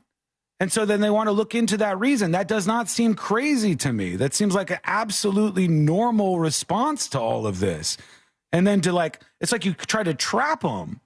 And then when they got there, you're like, you can't just run around here like crazy, run roughshod on this. In a second, she talks about how she doesn't really like the cops, I think. Now, if it was an active shooter, that's something totally different. But that's not what's going on right now. But there are rules and protocols. So if a teacher's being assaulted. So if a teacher's being assaulted, so there was a breakdown on that too, which Mr. Howell and I discussed as well.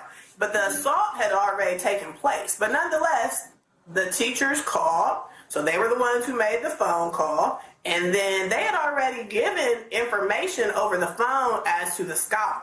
Now, it gets back to me that allegedly I stopped information or whatever. Yes. That's not true, sir. You and I only talked once. When I came you out said I will not provide door, that student's information. You asked me, was he going to be suspended? I said I cannot share that information with you and walked away. That was the only conversation you and I had. This all could have been solved by just saying, you're here for the call about the bomb threat? All right, here's what we know about this. Here's where we should check. All right, school safe? See you later. Take it easy. If the officers try to go beyond that and try to do something you didn't like or didn't want them or authorize them to do, then you go, okay, stop. We don't want you on our campus right now. We want you out of here. Like, this is the most unnecessary fight that I've ever heard in the history of fights. Like, why is there a struggle over authority here? You're like a front desk worker at a school and a principal at the school. Why is there a struggle when it comes to the safety of the kids over this? I don't get that. That seems... Time to write all the protocols down and print it out, and everyone gets a copy. I think that the school board should address this and go like, hey, when the cops are called, you have to let them investigate whatever's going on. I think the parents should be making some phone calls. I would be upset as a parent. I would be just unbelievably shocked that these incompetent weirdos are in charge to begin with. But I want to get this in. I don't know where she says this, but at one point she talks about her thoughts on the cops. In the last 2 years, I know you have refused to provide student information. The district protocol. But that's not your protocol. Now, are you to give me that student's information now? It depends on what the situation is. Are you to give if in an assault? It depends on what the situation is. If those teachers not for me, the teachers are to give that. They were the ones who called. You are the principal. No, that's not how it works. They were the ones who called. You had the conversation with them. So they were to give you, they were the ones pressing the charges or the assault charges or whatever the case might be. That was not Natalie James or Ridgeview Middle School. They had that conversation with you. So that was over there. You and I... All right, hang on. Are you denying that? I follow district protocol. Okay, and the only reason, and to be honest, I do not feel comfortable even interacting with you right now. The only reason why I came out, because there was something going on in the office and I stepped over here. Okay, I will get with the attorneys. There's some arguing going on over here with my secretary. We have safety and security for a reason. Mm-hmm. I personally do not feel comfortable even speaking with you, to be quite honest, because of the way that, because I believe that you do not even have my safety in mind. So. She said, you don't have my safety in mind. I don't feel comfortable around you. Jesus. What a crock. That's craziness. And like, I don't even understand why you would have such a strange relationship with law enforcement, not like in your own life. That's okay. Those are decisions that you can make. You know, if you want to say F the police, like we don't call 911 in this house, okay. But you're making that decision for the safety of the students. I'm not a fan of that. Let us know what you think. Let us know if you think this went well or if this was wrong and they shouldn't be able to do this, or really who should be pulling rank here. Let us know what you think. Go over to thenewsjunkie.com and send us a dispatch right now. When we come back, jury duty. And we got a couple of things to get into on that front, including the story about that daylight carjacking. I finally have like all the details that fills in what went down there. And it's pretty interesting. Oh, God. Shouldn't have looked at the markets. I don't know what I was thinking. Yeah, I mean, I got to stop doing this to myself. Close the tab, man. I know. I need to shut it down. I need 1,400 What down. happened to the happy face, Sean? It's the happy face isn't here anymore. Put the happy face back. Maybe it'll come back. Maybe we'll get these gains that we're looking for, but not right now. So we got that. We got the Minecraft movie chaos, which is getting even more bizarre. We got a lot of other things to talk about, and we'll get to your opinions as well. That's coming up next on the News Junkie. Something on your mind? Text us at 77031. Standard data and message rates apply. Real Mobile is powered by Orange Buick GMC and OrangeBuickGMC.com. We are professional grade. Here's what's trending from the iHeart Sports Network, presented by DraftKings, the official partner of the NBA. Golf's first major of the year is underway in Augusta, Georgia, and Scottie Scheffler's looking to defend his title there at the Masters. The Magic are now locked into the 7th seed in the Eastern Conference, securing the top spot in the play-in tournament by routing Boston last night. And hockey, where Lightning forward Jake Gensel was a late scratch for last night's loss to Toronto for family reasons. There's no word whether he'll play tomorrow against Detroit. I'm Scott Davidson. Check out what DraftKings has to offer this season with code SPORTS, because life's more fun when you're in on the action. DraftKings, the crown is yours. Gambling problem? Call 1-800-GAMBLER. Age and eligibility restrictions apply. Void where prohibited. See DraftKings.com for details. Hurricane season's right around the corner. You know that. So why wait to think about protecting your home? Call our friends at Reese Windows and Doors and ask them about their impact windows. They're affordable. They're energy efficient. They come with a double lifetime warranty. The warranty transfers when you sell the home. That means your home has more value and you have more peace of mind. And you do it with Reese because they're experts at it. They've been installing windows all over Florida for over 50 years. Most window packages installed in just 6 to 8 weeks. Financing options are available, 0% for 4 years. So just call them and see what you can do to make yourself in a better situation and to protect your home. It's a very big investment, and you want to be protected. You want to have that peace of mind. And you can win them for free now. Just text the word WOW to 2129 for your chance to win $15,000 in new impact windows from Reese Windows and Doors. Pick up your phone right now. Text the word WOW to 20129. Listen up, fellow Gen Xers. Elizabeth Banks here. The recommended age for pneumococcal pneumonia vaccination has been lowered to 50 and older, even if you're healthy. It's up to us to lead the way. We've done this before. Music videos, fanny packs, even the World Wide Web. Let's do it again and get vaccinated, because we're at over 6 times greater risk for pneumococcal pneumonia. Gen X, this is our shot. Visit vaxassist.com and schedule a vaccine today. Sponsored by Pfizer. Why'd I go to the doctor? One day at the firehouse, I was so lightheaded I could barely stand. Even my crew noticed. Getting checked out was the right call. Turns out I have atrial fibrillation, which increases the risk of stroke about 5 times. Symptoms like irregular heartbeat, heart racing, chest pain, shortness of breath, fatigue, or lightheadedness can come and go. But if it's AFib, the risk of stroke remains. If you have symptoms, contact a doctor. I'm so glad I did.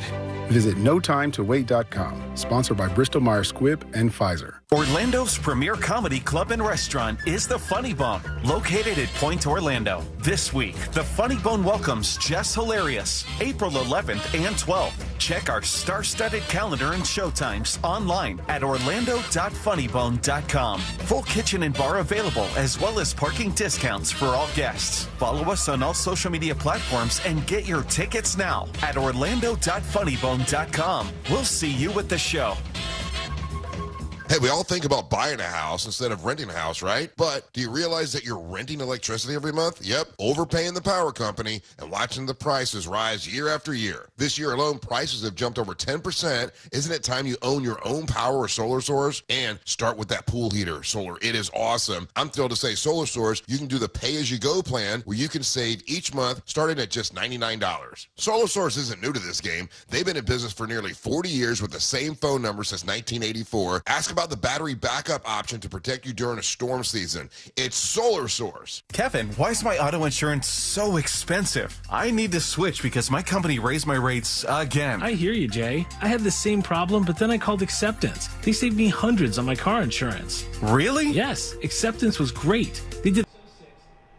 Hey, folks, back in 60 seconds. You're all fired up about the school encounter. Who was in the right? Who was in the wrong? Let us know.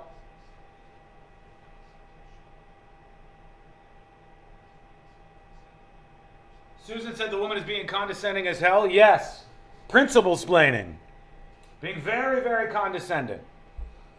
Just being combative in a situation that probably doesn't require it. And then it becomes a face-off for nothing.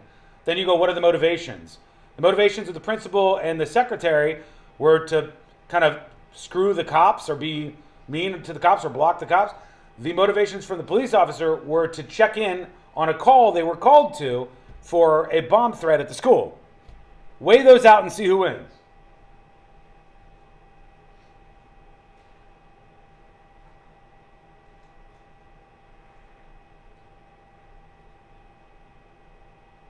$1 million. That's how much money in refunds the IRS flagged for possible identity fraud last year. Now here's a good number, 100 million. That's how many data points LifeLock monitors every second. If your identity's stolen, they'll fix it guaranteed. Save up to 40% in your first year with promo code CLAY. Visit LifeLock.com. That's LifeLock.com, promo code CLAY. Terms apply. Hi, I'm Kyle, founder of Blindster.com. I started Blindster in 2010 to make quality, custom-made blinds affordable to everyone. Traditional window covering retailers are expensive. Our prices are low, and our blinds are guaranteed to fit. Blindster.com. This earful of real radio is brought to you by JustCallMo.com. Injured on the go? JustCallMo.com. Real, no radio, radio, 104.1. Forever at the crossroads between viral news and total.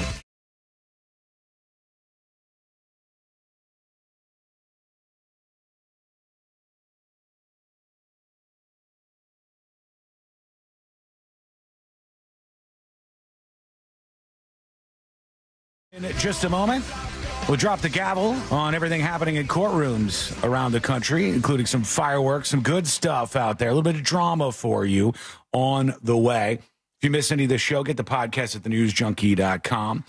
But I have a question for you. Whatever happened to predictability? Yeah. The milkman, the paperboy, and evening TV. Inflation? What is that the interest in? Streaming. Full House. Full House is correct. 1 million points for Sabrina. Thank you. Congratulations. 1 million And points. yes, I know I did the home improvement sound. The Full House song in San Francisco, or the Full House house in San Francisco, I should say, has sold. Okay. And as far as I know, it's just like that, iconic, very San Francisco. There's a unique style to those houses in San Francisco. I think they're beautiful myself. They are, but very really packed love in them. together, townhouse style, right? Mm-hmm. Yep. Just like tall and lean, and usually like 3 stories. And to be clear, just the outside that we are familiar with. Yeah, I think so. Yeah, just the outside of that building In was fact, just I think the iconic. article I read about this today was saying how if you really kind of try to break down what they show you to be the Full House house, it doesn't make sense. Sort of like the Seinfeld house. What wouldn't physically be possible? I see what you're saying. So they're saying like the floor plan wouldn't even work inside this house that exists and was sold here. Or if it did, it just might not be practical. The one in Seinfeld is physically impossible based on how they show the hallway and then the door, and then it just wouldn't work. What a time to be alive. The Full House house sold for $6 million. $500,000 below asking price. Damn. They wanted 6.5 for this place. Yeah. It is beautiful, though, but I bet crusty inside. Can we find the Zillow? Can we see the inside? See if you could find that, Sabrina, because I would love to take a look and see what's inside. The good and the bad are, number one, you own an iconic house on the outside. Even if it was not on Full House, it's a beautiful house if you like architecture like this. San Francisco, with all the problems that they have, and they definitely do have a lot of problems, is a beautiful place. They got great restaurants, good people there, whether you like them or not. Trust me, if you go there and explore, you'll meet some decent humans. And decent humans. It's right by the Golden Gate Bridge and right across the bridge from the Redwood Forest, which is one of the most beautiful places in America I've ever been. So this place went for $6 million. The downside, after saying all the upsided stuff, the downside is that you're going to have people coming by taking pictures all the time. The time. That's Was it no happening good. with this? Yeah, I think people go by and they take pictures out front. And, they had to in that neighborhood. I found the Zillow listing and there's not pictures. So if you're finding TMZ pictures, has a gallery. I see it. Okay. Yeah. Sabrina sent this one here and it looks awesome. So, backyard is beautiful. They had to adjust some of the laws and regulations in that neighborhood because it was such a tourist destination, and it was highly annoying for all the neighbors and stuff. Jeff Franklin actually owned that house until about 2020, I think. Who's that? He's the guy that was like the producer of Full House. He was like one of the creators. And, wow. And so, but they had so many people coming to take pictures and all this stuff with the house that they had to put in a law that tour buses or vehicles that could seat more than 9 people were not allowed in the neighborhood. Really? Yeah. Because they just kept swinging by and doing their tour. Oh my God, the house is. I finally found something because the original lister took it down. Mm-hmm. And if I've got the correct listing on Realtor.com, it is gorgeous inside. It really is quite nice. In the $6 million backyard, too. seems like a steal. Yeah, the backyard is absolutely beautiful. And the property that it's on in San Francisco is going to be expensive no matter what. If this was an empty lot, it would be worth millions of dollars in this area. Some poro will never afford it. You'll never get your hands on it. Are you on the Zillow listing, Sabrina, or no? Because I found Realtor.com. Does it say, some of those websites will tell you, and I was like looking at this, what the estimated monthly payment for the property would be? Ooh, let me see. Because the estimated rent on Zillow was $82.90 a month. It's the rent estimate. Wait, hold on. Just for the record, 8,290 or 82,900? $8,290. Okay, $8,290 a month. Real pricey. You're talking about over $100K a year. Sure. Now think about it. 7 bedrooms. That's big. You could just how many square feet? Hold on. Because 7 bedrooms is big. I'm scrolling. Damn Sorry, it, where is it? No, it's okay. But now I can't find it. It was big time big. I can't find it. I'm sorry. Did you send that to me? Okay, I got it. I'll look for it while you go a little further down. Well, I just did a little math. 3,737 square feet, which that's a big house, but now you have 6 other roommates. This is 4 beds. Rent. It's about 11, maybe $1,200 a month in San Francisco. Jesus. Built in 1900, this thing. And now you can have the house. Died in that. From Full House. Congratulations to the new owners. Enjoy yourself. You're going to meet a lot of tourists. Yeah. Especially on the weekends. You're going to you'll eventually turn into that lady in the Breaking Bad house who just has meltdowns. So, and the Sex and the City guy. Remember he had like a gate put up. They hate it. The article on Cracked that said the Full House home sold for $6 million, even though it's a nightmare to live in, kind of went through all that stuff. It went through like, hey, you're going to have people coming by to take pictures all the time, especially when they did the reboot on Netflix. Mm-hmm. And then they also showed like the video of the guy that yells at people from the Carrie Bradshaw apartment, and the scene outside the Breaking Bad house is sad. The amount of signs and gates they've had to put up. The place is ugly now. Yeah, it's an eyesore. But the person just didn't want to deal with it. And I say, if that's how you are, you need to get out of that house. Or you need to bulldoze the house. You need to start build over. A brand new house so that it looks nothing like Walter White's house. Yeah, it's not the easiest thing to deal with, I'm sure. It doesn't surprise me at all. It'd be super hard to do with the Full House. What do you think, folks? Let us know with a dispatch. Would you be okay owning a famous house like that, where people come by, like the Goonies or any other big movie or TV show, and they want to take a picture at your place? Would you think, oh, this is really cool? Or would you think, hell no, this is an absolute nightmare and I don't want to deal with this? So let us know. Go over to thenewsjunkie.com on your phone, your laptop. If you got something with a microphone on it, well, you can record, and then we'll get it here on the show. So head on over to thenewsjunkie.com and send us your first dispatch right now. All right.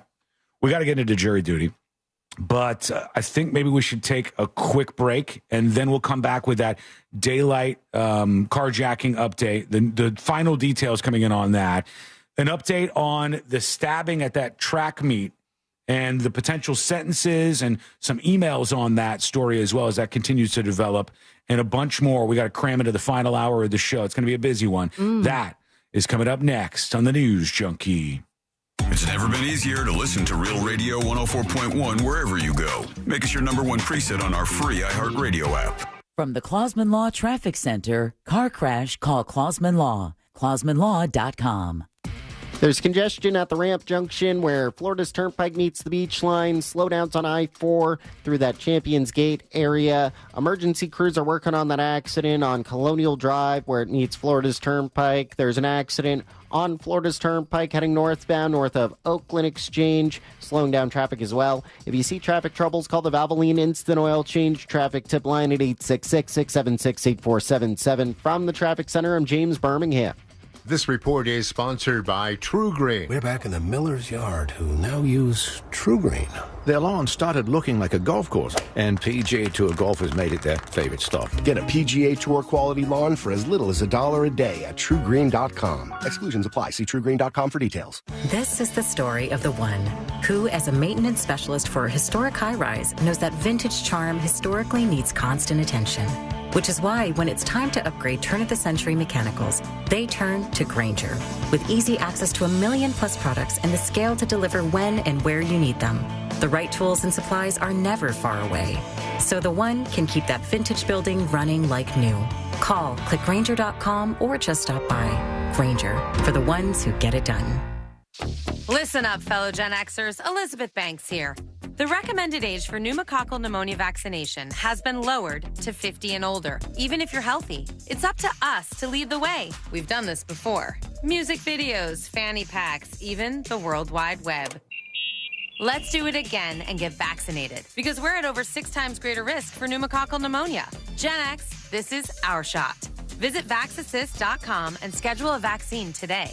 Sponsored by Pfizer. It's Jeff Jr. from Trajan Wealth, and I've got something important to talk to you about, your 401k. If you have changed jobs, there are 2 very important considerations. You don't want to leave your 401k behind, and you don't want to roll it over into your new company plan without consulting Trajan Wealth first. 401ks will often have limited investments or age-based options. Since companies have to make choices to suit all employees, they may not be suited to you, which could cost you fees and money. When you roll over your 401k into an IRA, you not only keep your money growing tax deferred, but you also gain access to a world of investment options specifically designed for you.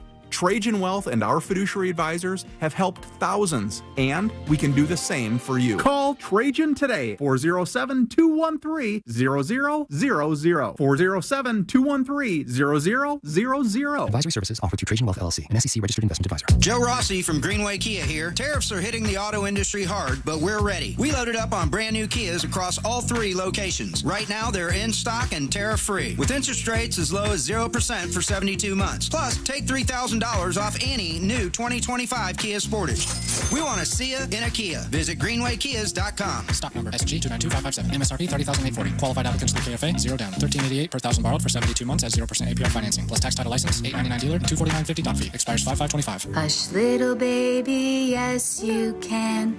Mama's gonna buy you a prepaid plan. And with that Florida prepaid plan, Mama's gonna... Go mic activated. Folks, we're into the last hour of the show, and that means when we get to the finish line, we'll have Today I Learned. Shaping up for the last song on account of the Weezer story and the wife of the Weezer bassist getting shot by the cops. Weezer is a fitting ending, right? That makes sense. But what song? C-Lane hates Africa by Weezer, and just Africa in general, but don't bring that up to him. Just the continent, he's not a big fan of. But he says that one's no good. He doesn't like Hash Pipe. He doesn't like Beverly Hills, which I think is pretty catchy. Beverly Hills, that's a good one. He's got other ideas. What Weezer song should end the show?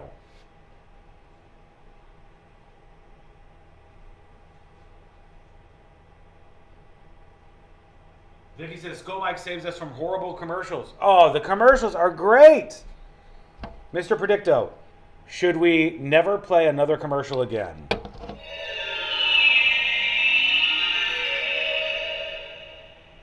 The signs say no. Yeah, probably. I mean, just in terms of our financial future, I think that's a bad one, Mr. Predicto, all right?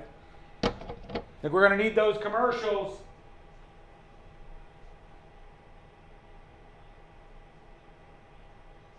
Pork and Beans, the Sweater Song, Buddy Holly.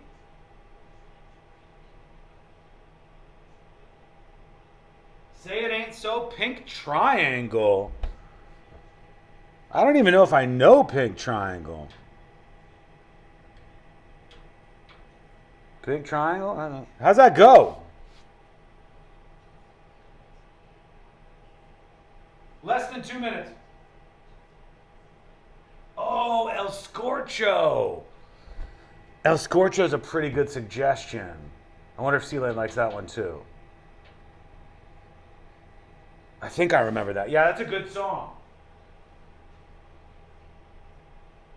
Weezer's cover of Closing Time. I think if I do anything cover, Sealand's going to not like it. Not a fan.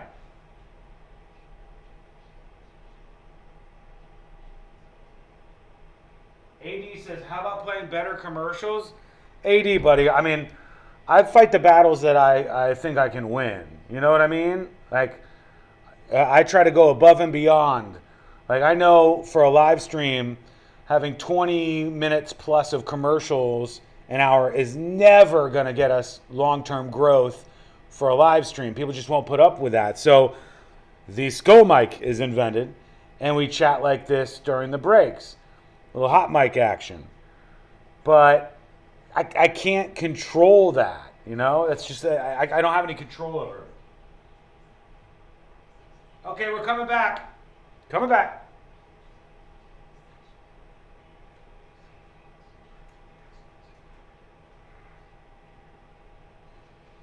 GALENcollege.edu/Orlando. Do you have AC needs? Turn to the experts at Carrier. Go to millsair.com. Coming to you live from the JustCallMo.com studios. Injured on the go? Just call Mo. Need help after an accident? Visit JustCallMo.com or dial 1-800-CALL-MO. This is WTKS-FM HD1, Cocoa Beach, Orlando. An iHeart radio station. Make us the #1 preset on your car radio and on the free new and improved iHeart radio app. Listen for all your music, radio, and podcasts. Free never sounded so good.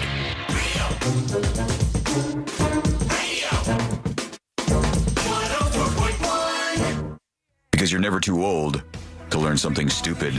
This is the News Junkie.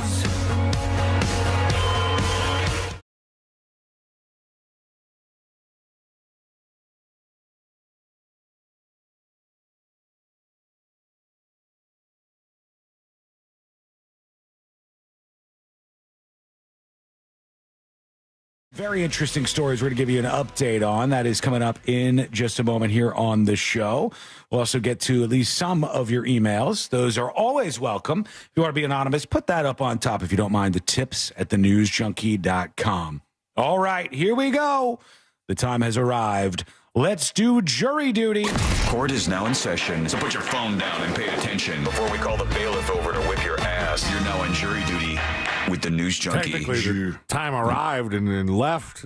Jury duty is an umbrella term. Look, we have arrived at jury duty. Is it on time? No. But is it still here? Yes, it's still here. It's in spirit and in real life. It's here. We'll get into that momentarily. Jury duty brought to you by Mo DeWitt of the DeWitt Law Firm. Injured on the go? Just call Mo. 800-CALL-MO, 800-CALL-MO, or go to justcallmo.com. When you get into an accident, that's who you reach out to. Mo and his team are ready to help immediately. Immediately. You can even text 800-CALL-MO if you're kind of weird about being on the phone. That's normal. People do that. You don't have to worry about that. The anxiety of being on a phone conversation is tough for some of you. And 800-CALL-MO is there for you regardless. Okay, let's get the update in. This was this daylight carjacking. Lest you not remember, let's bring everybody back.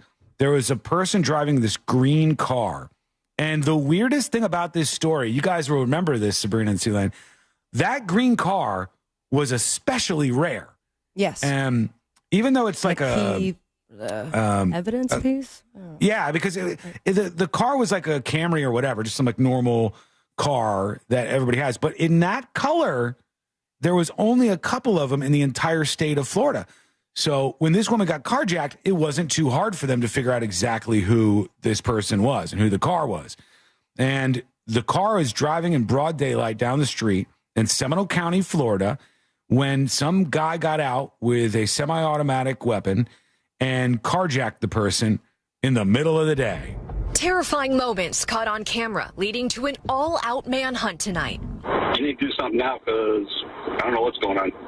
This shocking video showing a violent confrontation near Orlando, Florida, and possibly a young woman's final moments. She goes in the back seat. Wearing a black hoodie and a mask, armed with an automatic handgun, filmed pointing it at a driver inside a white Durango at this intersection. The suspect then jumping into the back seat. Poor guy's been held up by some guy with a machine gun. Crazy. So they get out of their car, they get into this Durango, and they force the driver to get into the back seat. And then they found the Durango had been lit on fire and shot up, and the woman inside was dead. The other crazy part, I think, like, you know, the Camry being a rare color and making it sort of easy to find was definitely like a kind of a win that was unexpected. But the whole fact that this got caught on somebody's dash cam, or else, do you think we would know anything about this story? Maybe not. If not for the dash cam footage and the 911 call. Yeah, maybe not. And we started to think things were weird because the woman who was in the Durango that got carjacked, she was on the phone, but not with 911.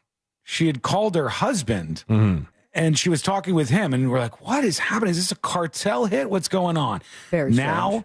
We have the details. Quick Orlando says, here's what went down. According to investigators, Aguas Vivas, that was the woman behind the wheel of the car, this woman had, Catherine Aguas Vivas, was caught on camera being carjacked and kidnapped. She had driven up from her home in Homestead to Seminole County to collect $170,000 in drug money from a man named Giovanni Crespo Hernandez. But as she headed home... Just a small favor for her husband? I guess so. Hernandez conspired with two others, Jordanish Garcia and Kevin Justiniano, to rob her and kill her. So the guy who paid her $170,000 conspired with two other people to do this. Court records show that Aguas Vivas was supposed to deliver the cash to her husband, Miguel. In one such record filed this week, investigators accused Miguel of being involved in money laundering between 2021 and 2024. They said he was a money courier who would pick up drug proceeds in Central Florida, drop the money off to an individual he believed to be a money launderer, but was actually a DEA agent undercover. So... husband did this the whole time. Yep. While under investigation. Mm-hmm. And the one time he sends his wife to do it? Dead. They decide to flip on her and take the money. In fact, DEA agents said they were expecting Miguel or a co-conspirator to drop off drug money on the day of his wife's trip. But it was canceled because she died. The DEA was looking into this in a larger investigation. Do you think that this is going to come down a little bit on the DEA because somebody died during their undercover investigation? I don't know. It looks a little strange, doesn't it? According to investigators, Catherine Aguas Vivas and her husband had been separated. But Miguel used the April 2024 trip to help her with some costs. They were separated at the time. He was helping her pay rent by giving her a chance to act as his drug courier and make $1,000 per trip. She died for $1,000 for $1,000 from the husband she was separated from. That's wild. Detectives added that Aguas Vivas had previously made over 10 trips to the Orlando area to pick up drug money. Not even 1% of the money she was picking up. Nope. Miguel Aguas Vivas was ultimately indicted on a charge of conspiracy to commit concealment and money laundering. He's facing 20 years in prison. And that's the story. That's what happened. It seemed like it was drugs at the time, but now everything is kind of clear and in focus. All right, two more stories. That was a year ago, a whole year. Crazy. It was a wild story when it happened. I mean, the video footage was just stunning. In Tampa, Florida, a 6-time convicted felon wearing a clown mask was arrested after fleeing from a traffic stop. The deputy spotted a motorcycle with no license plate. On that, Antonio Williams, 36 years old and wearing a clown mask. They said when they tried to stop him, he refused and fled on his motorcycle at a high rate of speed. They said the masked man dropped a black satchel into a nearby body of water, which they recovered. Inside it, they found narcotics and a stolen gun. They hit him with this: reckless driving, driving without a valid license, fleeing to elude at high speeds, possession of a firearm by a felon, possession of a firearm during the commission of a felony, armed trafficking of fentanyl, possession of cannabis, possession of cocaine, trafficking in amphetamine, possession of drug paraphernalia, and tampering with physical evidence. So he, as you can see, is in quite a bit of trouble right now. And finally, in jury duty, an update on the stabbing that happened at that Texas track meet. where Austin Metcalf, 17 years old, was stabbed and killed by Carmelo Anthony. Now, Carmelo Anthony and his family say this was in defense. There's nothing to back up that yet from eyewitnesses or anything that says like he was being attacked, he was being punched. Because there could be a version of the story where Austin Metcalf goes, "Get out from under our tent." And Carmelo Anthony goes, "No, I'm not moving." And Austin Metcalf goes, "I'm going to smash your face up against the bleachers." And he starts hitting him and smashing his face. And then Carmelo Anthony feels like he's going to die. So he takes out the knife, stabs Austin Metcalf in the heart, and then he's defending himself. But as of now, it looks like he said, "Don't put your hands on me," or put your hands on me and see what happens. And then Carmelo Anthony, when Austin Metcalf puts his hands on him, just stabs him in the heart and kills him, which you can't do. You can't get the death penalty against a 17-year-old. You can't get life without parole. You can't do it. So he's not facing either of those, but it will be a very serious charge that he is facing.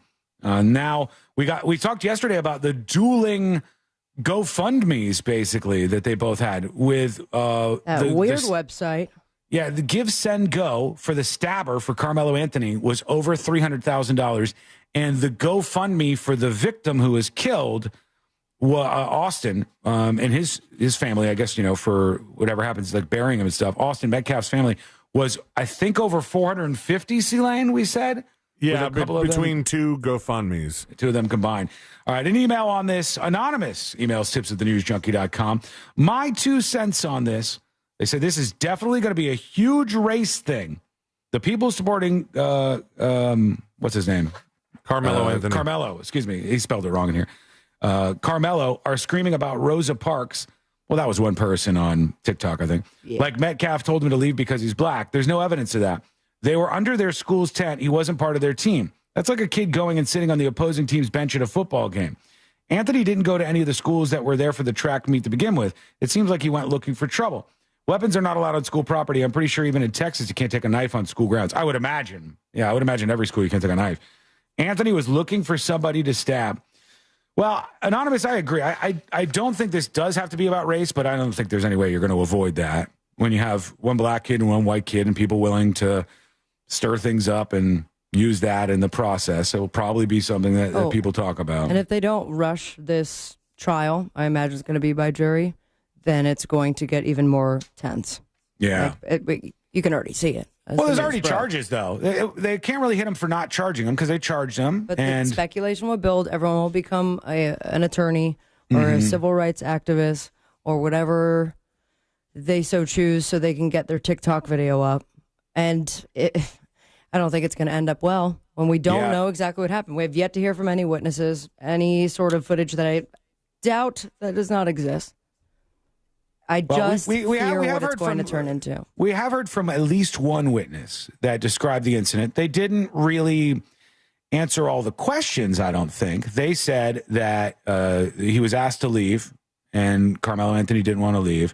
And then he put his hand in his backpack, and then he said, "Touch me and see what happens." And then some time passed.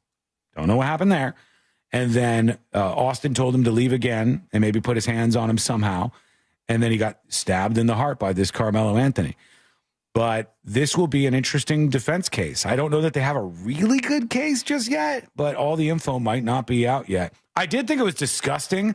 Somebody leaked a fake toxicology report, and they said he actually died of a drug overdose, and it wasn't really from the stabbing. And I'm like, who makes that up? That's a weird move. Yeah, not funny. Yeah, I don't like that very much. All right, let's go to a couple of dispatches and get your opinions on here. There is ex-swimmer talking about the principal and a secretary who told the cops, "Hey, even though we called the cops because of a bomb threat at the school, you can't go in. We're going to give you the runaround." Here's ex-swimmer. Good afternoon, morning, crazy teachers. Hey. Oh my God, this lady is infuriating me. The way she's talking to the police officer, saying she's being disrespected, yelling at him, telling him not to interrupt her as he's trying to explain that he is there on official business to protect the school, the children, the scholars. As a parent, I would want them there to protect them. They're at school. These teachers aren't going to protect them from a bomb or from a shooter. Yeah. They're the ones always calling the police, and then to say you have to check in and you can't get in here, This is ridiculous. Wiggle, wiggle, pop, pop. Thank you, ex-swimmer. I think the thing here that's crazy to me is the school reacted to the Trump administration by saying, hey, if ICE shows up or the police show up, they can't just run roughshod over your campus. And okay, I don't think this is a widespread issue where the ICE officers are going to the schools and rounding damn right up. it's not, because we nipped it in the bud. I don't think they're bringing in kids by the thousands or busfuls that are illegal immigrants that are in these schools. I think this is like, you're scared of what you think is going to happen, and then you stretch that out to be like all cops are here for bad reasons. The cops in your neighborhood mostly don't care about that stuff. They get called out for an issue and they want to investigate it and they want to make sure everything's okay. That's literally their job. To be super political about it and go like, cops bad, ICE bad, no, let them on campus. It's just really dopey stuff. And the fact that people like that are in positions of power is not good. Not good. Here's Steve-O talking about the school. Hey, news junkies. Sean, you are 100% right and the voice of reason, my friend. Thank you, sir. Finally. The police in this situation can't win. You're dead if you don't. You're dead if you do. If you don't come there, you're a coward. If you try to go in there, you got to deal with this crap. I don't know what the hell they want the police to do, but you're 100% right. The kids come first. And God forbid a kid dies at that school district is all I got to say. Yeah, it would be an outrage, I'm sure, and the parents would be rightfully angry. I gotta hope and pray that this isn't some widespread issue, that this is like a one-off, that maybe just Columbus, Ohio, or maybe just this like one school even is doing this, and most schools are still normal. I hope, I pray, I hope that's the case. But you never know. You don't. All right, we're going to go to more of you. Your dispatches are just a moment away. In fact, we can work one more in. Here's Bridges Mob talking about carbon emissions we mentioned. All right. Hello? All right, guys. So the thing about those carbon emissions over in Europe that they track with sounds the like carbon movies and emissions right everything, now. the reason that the Fast and the Furious had less carbon emissions is because they bought offsets. Oh, they bought carbon offsets? Okay. I don't even know if they're doing that anymore. Are they still doing the carbon offsets? Oh, yeah, of course they are. Well, they did go to space in the most recent Fast and Furious. So. I remember seeing something on that. Hold on. We're going to take a quick break. Send your dispatches in. Get on the show. Go to thenewsjunkie.com and send your dispatch right now. I saw a video talking about these carbon offsets and some of the scammery that happens around it. And they were talking about, like, let's say it's a Fast and Furious. They want to have a carbon offset, right? So they purchase from this company. You fly around. Yeah, you fly around and in creating this movie created X amount of carbon dioxide into the atmosphere. And we're all worried about climate change, whatever. And to offset that, you go to this company. And there's a bunch of companies that will do this. And the one in particular that I saw, they offset your carbon pollution by planting trees, because trees absorb carbon dioxide. It's like what feeds plants and trees. The weirdest thing in the world is that if you burn a tree down, it releases all of that carbon dioxide back up into the air, so you don't win that way. But while the tree is there, it's a big sponge for carbon dioxide. So to offset the bad that you've done making your Fast and Furious movie, this company plants a bunch of trees. And they followed the company around, and they said, like, for, each $100 you plant a tree, whatever their formula was. And the company would fly up in a chopper and fly over this area of land and just take a bag of seeds and dump it all out the chopper, and it would all fall to the ground, and they would go, there you go, carbon emissions offset, handled it, we're good to go. The climate's okay, everything's fine. And I go, this is another one of those dumb things where everybody feels like they've done something good. It's like recycling. Like, we all feel like we've done something good, but nothing has happened. We haven't saved the world. We haven't done anything to change anything at all. It's just a feel-good thing. Reading the New York Post article about this carbon emission thing, and it doesn't necessarily say how, because isn't this movie mostly digital? I mean, I know they did some motion capture and there's some live action stuff, but it's not like they were using a lot of vehicles. Yeah, but I think they even talk about like power that they used. Yeah, and that's the thing. And like I said before, so they said, according to analysis of over 250 Walt Disney movie sets, Snow White and the Little Mermaid combined produced more pollution than any other Disney film made in the United Kingdom since 2019. Since 2019, when environmental reporting requirements first went into effect. So that they've only had to actually tell people how much they polluted the air for 5 years. I don't know. It used to be that they said like, care about your planet. Pick up the trash, make sure you're not polluting. What was it? Give a hoot, don't pollute was one of the big ones. I thought it was take only pictures and leave only footprints. That's good too. I love all of those. I don't remember things. any of these phrases. I love those things. I think if you want to do something good for your fellow man and the environment and do beach cleanups and all these things, those are great. I think that kind of stuff is dumb. Doesn't make any sense to me at all. Just feel good stuff. When you come back, what's not feel good is the Minecraft movie and what's happening in these theaters. And now they brought a live chicken to one of the Minecraft screenings. These kids are out of control. So we'll talk about the latest that's gone down at these Minecraft movie screenings. It's getting rowdy, and that's coming up next on the News Junkie. Real Radio is on Instagram at Real Radio 1041. Sponsored by the law offices of Anajar and Levine Accident Attorneys. Have you been in an accident? Call the law offices of Anajar and Levine at 1-800-747-FREE. That's 1-800-747-3733. Keep an eye out for a car stopped on the shoulder on I-4 westbound, just past the beach line there. Emergency crews are working on that accident on Colonial Drive where it meets Florida's Turnpike. There's slowdowns at the ramp junction where Florida's Turnpike meets the beach line, and traffic starting to pile up on I-4 westbound through that World Drive area. If you see traffic troubles, call the Valvoline Instant Oil Change traffic tip line at 866-676-8477. From the Traffic Center, I'm James Birmingham. This report is sponsored by Rocket. Rocket is giving every home one address. Rocket.com, a single seamless home ownership platform to help you find, buy, sell, finance, even refinance your home. Everything you need, all under one roof. Visit Rocket.com, the new home for all things home ownership. Rocket, own the dream. This earful of Rail Radio is sponsored by RC Hill Mitsubishi, Highway 1792 in DeLand. It's never been done before. iHeartRadio and America's favorite TV show, Wheel of Fortune, come together for 1 week only. Music lovers from across the country play for incredible iHeartRadio experiences. iHeartRadio Jingle Ball Concert. Music Festival. iHeartRadio Music Award. And you can win too. Play along all week at WheelOfFortune.com and you could find yourself at an unforgettable iHeartRadio event. Start spinning. Good luck. All this week. iHeartRadio Week on Wheel of Fortune with me, Ryan Seacrest. Check it out.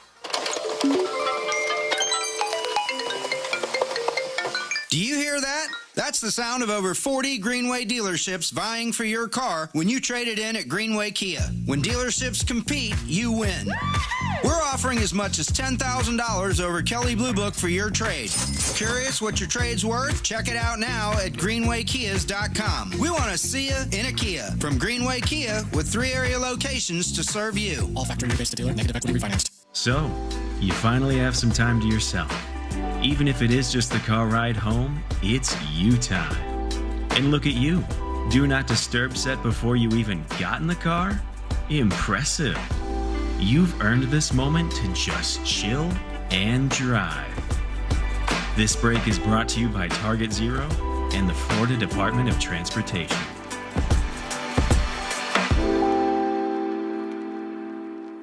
Calling all crime junkies. Ashley Flowers and Britt Praywat are taking their true crime podcast on the road in this once-in-a-lifetime live show. Crime Junkie Life Rule Number 10 Tour. The beloved voices behind the #1 podcast are bringing their signature storytelling to Orlando with a chilling, never-before-covered homicide. Friday, April 18th at Edition Financial Arena. Tickets on sale now at Ticketmaster.com. Don't miss the Crime Junkie Life Rule Number 10 Tour. Produced by Outback Presents. What is the cost of doing nothing? I don't know about you, but these months are the highest power bills of the year, and it's making me think about the years I spent without Solar Source. I'm so glad I finally have Solar Source.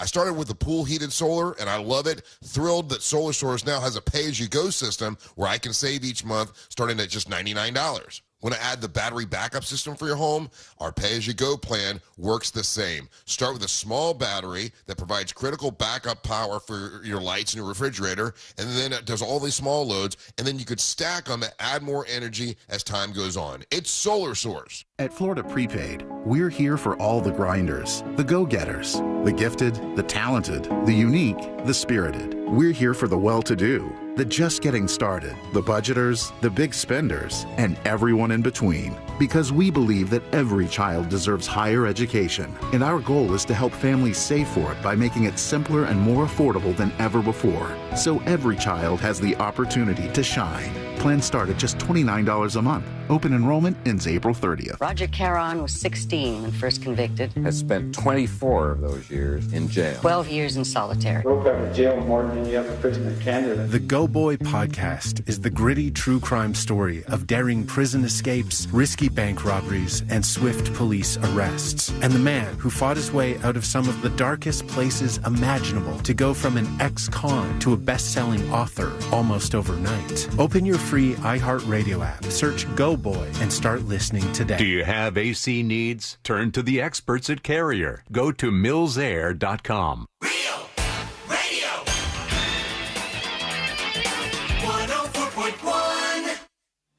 Mainlining today's top stories. You're listening to the News Junkie, Sean Watson.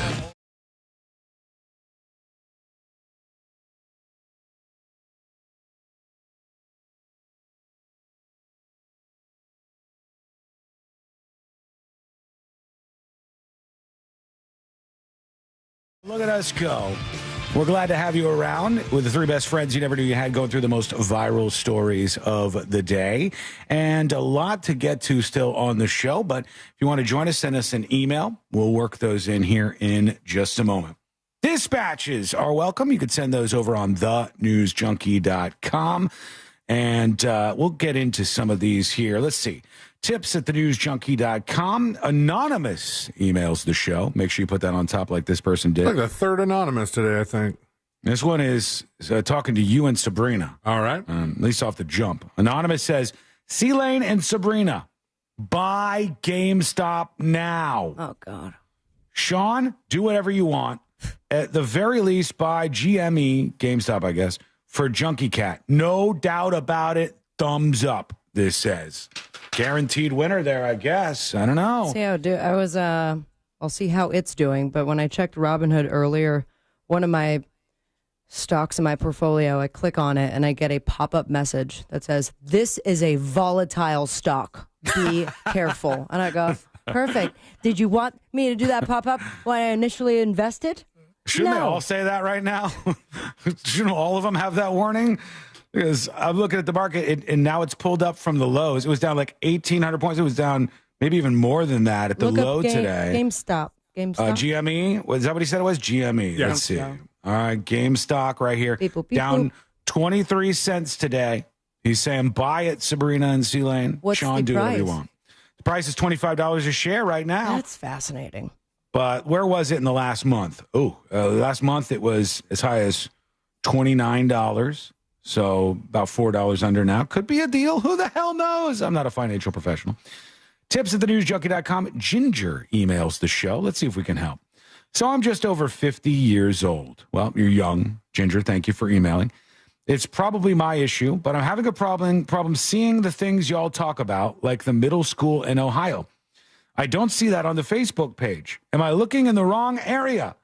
You guys are all amazing. I listen every day to you. Thank you, Ginger. All right, Ginger, if we're talking about something on the show and we mention posting it on See It Now, well, in that case, you can go to thenewsjunkie.com, hit See It Now, and you'll see all the different things that are visuals that we've talked about on the show. But in the case of something else that we were going over, like the video of this middle school in Ohio, just go to thenewsjunkie.com, and under featured, you'll see the video on demand for the day. So like today says Weezer wife's wild arrest.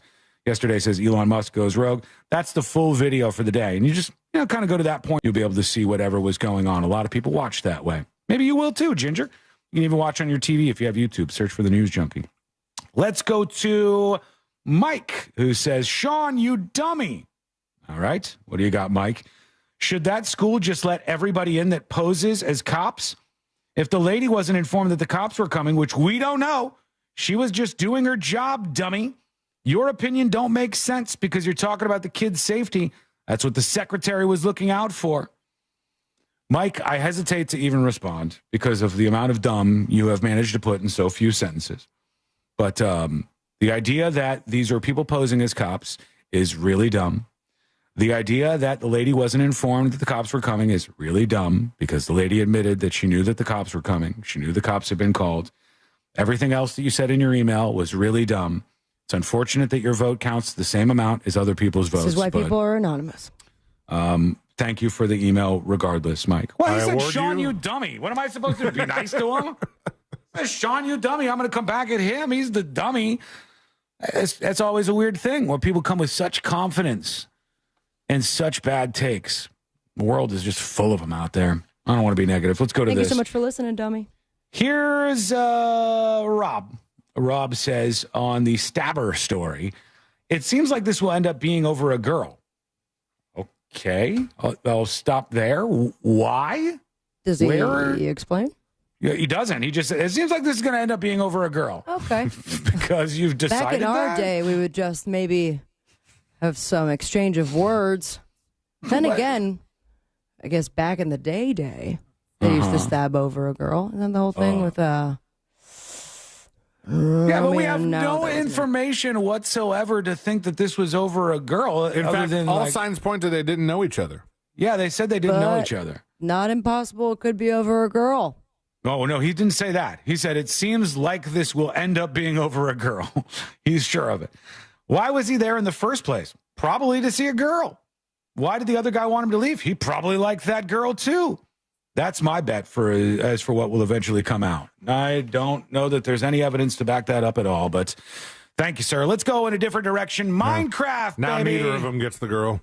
Yeah, it's just, now one of them's dead. The other one's headed to jail, and nobody gets the girl that wasn't part of the discussion to begin with. Let's go to the theater. Minecraft movie surging. It's making big money. Little kids, young boys especially, love them some Minecraft. Digging, you know? They're out there in the Minecraft world. Is that what you do in Minecraft? I played it one time, and I was too medically stoned for it. Wasn't fun for you? I did not understand what was going on. I will say my girlfriend's nephew, obsessed with it. Minecraft is big. Oh, no. Roblox. Yeah, it's like, I know, like they would act very Star Trek and Star Wars about it, but they're kind of similar. They're similar. They're in the same world, at least. Did you play? But you've played this before? What do you mean? No, Minecraft? I've only played Minecraft once, I think. And Roblox, I don't believe I've ever played. I played Minecraft for like a couple of minutes, and I watched a lot of people play. Like I watched somebody trying to do a speed run once. Is it linear or open world? I don't even know. It's obviously you're like this. It's very rudimentary. The graphics aren't fantastic, but it doesn't matter. It was very, very, very popular. I thought it was open world because I think that they were saying they thought it was going to be a hard sell for this to make this Jack Black movie about a sandbox game. Mm-hmm. Which it doesn't line up with what really happens. You're saying? Well, no. There's no distinct story because you could do whatever you want. Right. Yeah. I don't know. I know that they're coming out to see the movie though. And they're acting like fools while they do it. Here is, in one of the theaters, all hell breaks loose at this scene where they go crazy for the chicken. And this particular scene sets everybody off. Everybody starts jumping up in the air. They're freaking out. And they start throwing popcorn. Popcorn's thrown everywhere. That's ridiculous. Look, that guy has a chicken in his hand. That guy has an actual chicken in his hands in the Minecraft theater. They brought a chicken with them. Some theaters are going to stop showing this, right? They are. Unless, are they making so much money on popcorn? They're making a lot of money on the tickets and the popcorn, I would guess. But what an annoying thing. The 4DX screenings are the worst, they say. But it's been a mess. Here's another theater where they show what happened afterwards. All right? There's popcorn everywhere, trash everywhere in this particular theater. They threw stuff. They ruined the place. This one looks like they powder. stopped it. Looks yeah, like, it does. Like they took the salt from the popcorn and just threw it everywhere. Oh, so this is going to get worse as the movie goes on. Yeah, I got to take it further and further and further. Can't just watch Minecraft. Gotta go nuts with the chicken jockey action. There they are, enjoying themselves maybe a little bit too much. Got a lot of heads up today about mailbox money, believe it or not. I think our friend Popcorn Fart texted and said, like, he got some mailbox money. What was his from? Was it like Facebook. Facebook. Yeah, he got a bunch of money from that. Kelly emails. She says, I'm not sure if I found out of this from the show or not, but I think it was. I submitted for this class action thing, woke up this morning with a text saying I got $40.67 from Zelle for the Facebook internet tracking settlement. So congrats to people getting that mailbox money. That's why you listen to us when we talk about this stuff. Why not? Go with it. So Cosidius on Twitch says of the Minecraft chaos, it's not staged. My son was in the wrath of Minecraft kids last night. He got popcorn thrown at him by about 10 kids. It's an interesting placement for a period. I thought that was ending off with some advice. Don't buy BUI about 10 kids like she's suggesting. Or he, I don't know. Amy on YouTube says, yeah, kids aren't going to be allowed without parents anymore. I think they ruined it for all the kids. It's tough because the only real victims here are the employees who have to clean all this crap up. And Sabrina's right. They're probably selling more popcorn than they would be selling if they weren't doing the Minecraft thing. But is it worth it? The popcorn's expensive. They make more money off the popcorn than they do off the ticket. So maybe they're like, oh, please stop that. But, kind of, we're getting more money from this. Now kids are bringing stuff in, like live chickens and powder. Where do you get a live chicken from as a teenager? These kids have access to all kinds of different stuff. Yeah, livechicken.com, any kind of place. Lots of spots where you can do that. Whoa, I did want to show you guys one other thing because this is the biggest nope for me I've ever seen in my life. They are working on a bridge in China, and the Hunjiang Grand Canyon Bridge is the name of it. Hunjiang Grand Canyon Bridge. The design of this bridge is the biggest, fattest nope I've ever seen in my life. It's like putting a bridge over the literal Grand Canyon. The bridge is like 1 million feet up in the air. Yeah, but look how huge it is. I'm not going over that. How were people getting across before that? Yeah, I would feel so uneasy by this. This thing is a big, giant nope. Celine, you would drive over that and not be weirded out? I'd be a little weirded out, but... Wait, is this a digital rendering? Or... This is the rendering, of what it's going to look like. Yeah. No, this is real. Wait, this one here, that what I'm watching, the drone, this is actual drone footage? It looks like it. Why would you make a digital rendering of something that's not finished? But why would you make a digital rendering also of the construction and cars driving through it? It looks digital to me. No, it's right. The construction began in 2022, meaning it took just 3 years for it to be built. The bridge is nearly a mile long and stands 9 times higher than the Golden Gate Bridge in San Francisco. The bridge will cut travel time for drivers from an hour to about a minute. That's nice. That ain't bad. Costs $280 million. But when you're freaking out and going 10 miles an hour. Something uneasy about that. When we come back, final dispatches, stories that didn't make the cut, and Taylor to wrap everything up for a Thursday. That is coming up next on the News Junkie. This weekend, Real Radio 104.1 smells like the 90s. Classic alternative this weekend on Real Radio 104.1. I'm Fox 35 Storm Team meteorologist Jessica Dobson with a check of your Thursday forecast. And for Central Florida, we're going to be expecting another beautiful day temperature-wise. Highs only reaching the upper 70s and low 80s with a high of around 80 degrees today in Orlando. We will be expecting, though, some increasing clouds. A few peaks of sunshine will be possible, but about a 20% chance of a stray shower or two, mainly for this afternoon. Can't be ruled out with this northeasterly wind. As we head into tomorrow, though, we'll be expecting temperatures to reach the middle 80s. From the Fox 35 Storm Team, I'm meteorologist Jessica Dobson. This report is sponsored by Lowe's. Springfest at Lowe's means can't miss savings for your home and lawn. Right now, buy 3 bags, get 3 free on Miracle Grow 0.75 cubic feet all-purpose garden soil. Valid through 4/16. Excludes Alaska and Hawaii. Selection varies by location while supplies last. Is your financial advisor offering you up to a 30% upfront bonus? Are they promising you up to 10% growth per year guaranteed for your retirement income? If not, you need a new financial advisor. I'm Jeff Jr., founder of Trajan Wealth. If you plan to retire within the next 10 years, don't wait only to find out it's too late. I've seen hard-working folks like you retire only to be required to go back to work, all because their advisor told them guarantees like these were too good to be true. They're not. That's up to $30,000 up front or up to $10,000 per year on $100,000, all guaranteed for retirement income. Don't work when you're supposed to be retired. And if any financial advisor tells you it's too good to be true, they simply don't have the options we do. Call Trajan today at 407-213-0000. Annuity guarantees are based on the claims paying ability of the issuing insurance company. Hi, I'm Jenna Fisher. A little over a year ago, during a routine mammogram and ultrasound, I was diagnosed with triple-positive breast cancer. Caught early, many common cancers have survival rates well over 90%. The Screening Time Off program encourages employees to take time to step out for screenings. Be the world's best boss. Join Screening Time Off. Learn more and sign up at workingwithcancerpledge.com. Get ready for fun family gatherings by replacing your old windows and doors with beautiful designs from Renewal by Andersen. One reason, they're customizable. Choose from a variety of styles and finishes to match your home's aesthetic, with each product custom built to fit your home's exact specifications. James says installation went smoothly. Installers polite and professional and hardworking. Take advantage of Renewal by Andersen's 1 month only sale. $300 off all windows, $825 off patio doors, plus 0 down, 0 payments, and 0% interest for 18 months.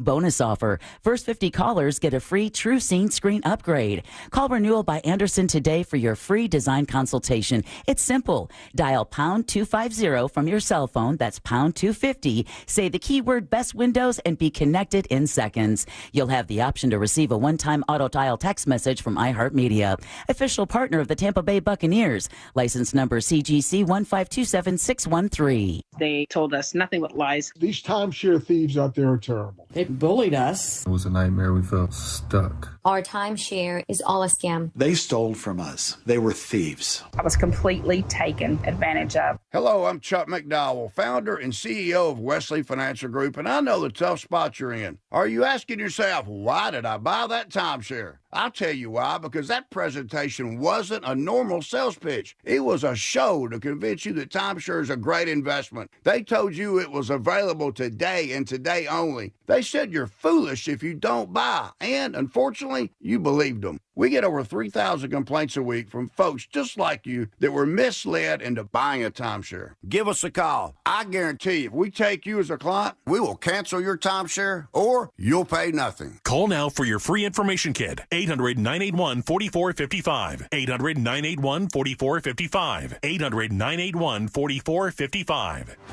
This is big. Rent-A-Center's biggest discount is on. From April 6th to April 12th, take 50% off the total cost to own on all items in-store or online. Only at Rent-A-Center. 50% off offer reduces the total amount necessary to acquire ownership pursuant to rental purchase agreement. Offer valid on new agreements entered into April 6, 2025 through April 12, 2025. Participating locations only. Hey, it's that mortgage guy, Don. Are you 62 or older and wondering if a reverse mortgage can help you access the equity in your home? It's so easy to get a free reverse mortgage quote with that mortgage guy, Don. Just fill out the online questionnaire at thatmortgageguyDon.com, or you can make an office appointment to meet in person at 1401 Town Plaza Court, Winter Springs, Florida. Happy Home Mortgage, NMLS ID 2418348. Don't miss the boat, compare your quote with that mortgage guy, Don. Go, Mike.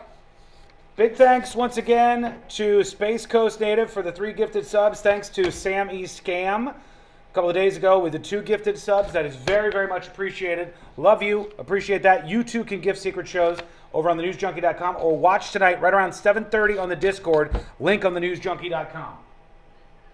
All right, we got to wrap it up. See you later.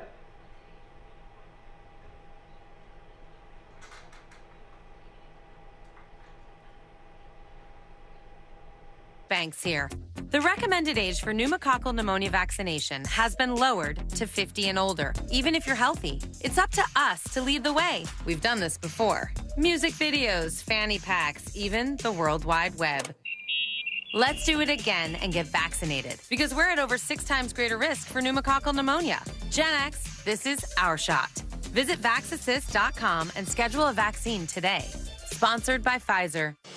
At Rasmussen University, we offer a full suite of nursing programs from pre-licensure to doctoral, online and on campus. Programs vary by campus. Learn more at rasmussen.edu/Florida.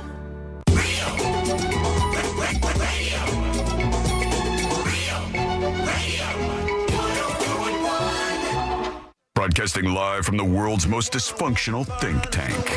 This is the news.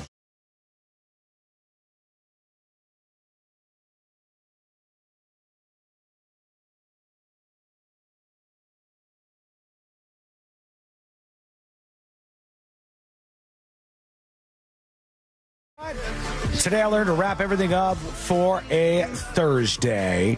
Thank you for being with us. We appreciate it. We love you. And it's always good to hang out. We'll do it again tomorrow. All right? That's how we do things around here.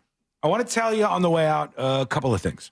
One, if you are a podcast fan, follow me at The News Junkie on Twitter. After the show each day, I post a link to the podcast. If you put the tweet alerts on, you'll get all the notifications when the podcast goes live that way. And also, there's video clips and stuff that get blasted out after the show, so you can see what we were talking about that day. It starts blasting. You can follow all of us, no matter who it is, whether it's myself, Sabrina, C-Lane, Josh, Fritz, anybody attached to the show, over on thenewsjunkie.com/share. That's a great way to follow along. And, well, let's start wrapping things up here. Sounds like no one's watching. Here we go. Let's do the final dispatches. These are the final dispatches, but Sean will probably only play one. Yeah! Man, it's already almost Friday. Wow, that is a good time. Not for me. Here we go. Sport Johnson's talking about the Weezer bassist wife who got shot by the cops.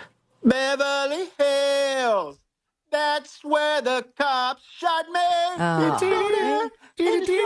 Now I am going to jail. That was good.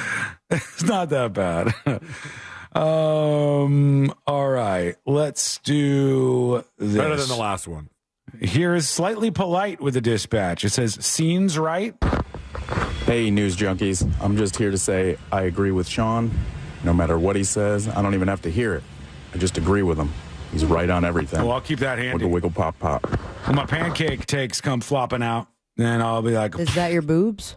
Slightly Polite says this about all of my takes, whether it's the pancake takes or not. All of them are accurate. Everybody else, I'm sorry, but your dispatch didn't make it today. Oh, Chopper Dave has a shameless plug. Austin! Hello, everyone. This is a shameless plug. Tonight at SAC Comedy Lab, there's a show called Free Daps. This guy. It's at 9:30. It's $14 to get in. They do improvised freestyle rap. They're good. They are amazing. This is always a great show. I highly suggest that you come. I'll be teching, and it's going to be a great time. Thank you. Shameless plug, over. Sounds fun. I haven't heard of this, but there you go. Thank you. Appreciate you. Nice guys, the Free Dabs. Free Dabs? Free Daps. Free Daps with a P? They're very good rappers. I don't want to say it wrong. Free D-A-P-S? Yes. Free Daps. All right, free Daps. Okay, let's get to these stories that didn't make the cut. Michelle Obama addressing divorce rumors. Beautiful. The New York Times says the former First Lady said on a podcast that people couldn't even fathom that I was making a choice for myself. They had to assume that my husband and I are divorcing. She's talked about this on her podcast, which has not been popping off like they had hoped it would. Some of these podcast episodes not exactly going viral for Michelle Obama, but the gossip was fueled by Miss Obama's absence from 2 major public events in January. Are they getting a divorce? She says no, she just didn't want to go. Blockbuster-style store Night Owl Video is going to be opening in Brooklyn, in New York City, old-fashioned video stores. What are you renting? You're renting any kind of physical media that you could be looking for. And they said record stores are making their comeback, and video stores might be the next big return to the scene. Good luck. Are they going to rent out the players? Yeah, because I don't have anything to even play anything like that anymore. And they used to rent VCRs at Blockbuster if you didn't have one. That was another thing you could get. Yeah, little like sidecar things. They weren't that little. Largest U.S. egg producer, Cal-Maine, is under the Department of Justice price investigation right now. Are they trying to get too much profit out of their eggs? What's going on? They're looking into it. And that'll have to do it for today. It's time for us to get the hell out of here. So here we go. Let's do Today I Learned. The following information may make you feel smarter, but will not actually increase your IQ. So don't get cocky. Now it's time for what we call Today I Learned. It is Today I Learned for a Thursday, April 10th, 2025. Today I learned this street. Sesame. That's right, Sesame Street. Mississippi refused to air Sesame Street due to its mixed race cast. Okay. That was in 1970. I'm sorry, again? That's only 55 years ago. Mississippi, come on now. Jesus. That's a majority black state, too, isn't it? Is Mississippi majority black? It's got to be pretty close. That seems real messed up. I don't think it was majority black people who maybe put that out there. No, obviously not. But Sesame Street was big through the 80s, through the 90s, and obviously now a little more acceptable to even Mississippi. Today I learned in 2024, 23%, almost a quarter of the country of Anguilla, their entirely yearly revenue consisted of selling their national domain name .ai. This is expected to increase 25% in 2025. That's where 25% of the revenue of the country is coming from, the .ai domains. That is wild. And today I learned Fidel Castro has long tried to breed a super cow. Those Cuban super cows. Oh my gosh! Wait a second. You're kidding me. Did I drop out? You guys do that when I drop out? No. I did that on Monday. Guess again. Right, did you? I thought Sean did that yesterday. Oh, did you? Today I learned this band. Weezer. Have I done that multiple times now? I got to delete it. I apologize. I want to hear it. I did it. Today I learned the final song. That's why I didn't know. I didn't do it. He did it. He stole it. The final song on Weezer's Red Album Deluxe Edition isn't even sung by Rivers Cuomo, the lead singer, but by the bassist Scott Schreiner. Scott Schreiner, whose wife's a little shooty these days when the cops and the bad guys arrive on the scene. Hey, thank you so much for hanging out with us. We do appreciate it. We're back tomorrow, same time, same place. Missed any of the show? Get the podcast on thenewsjunkie.com. We'll see you tomorrow.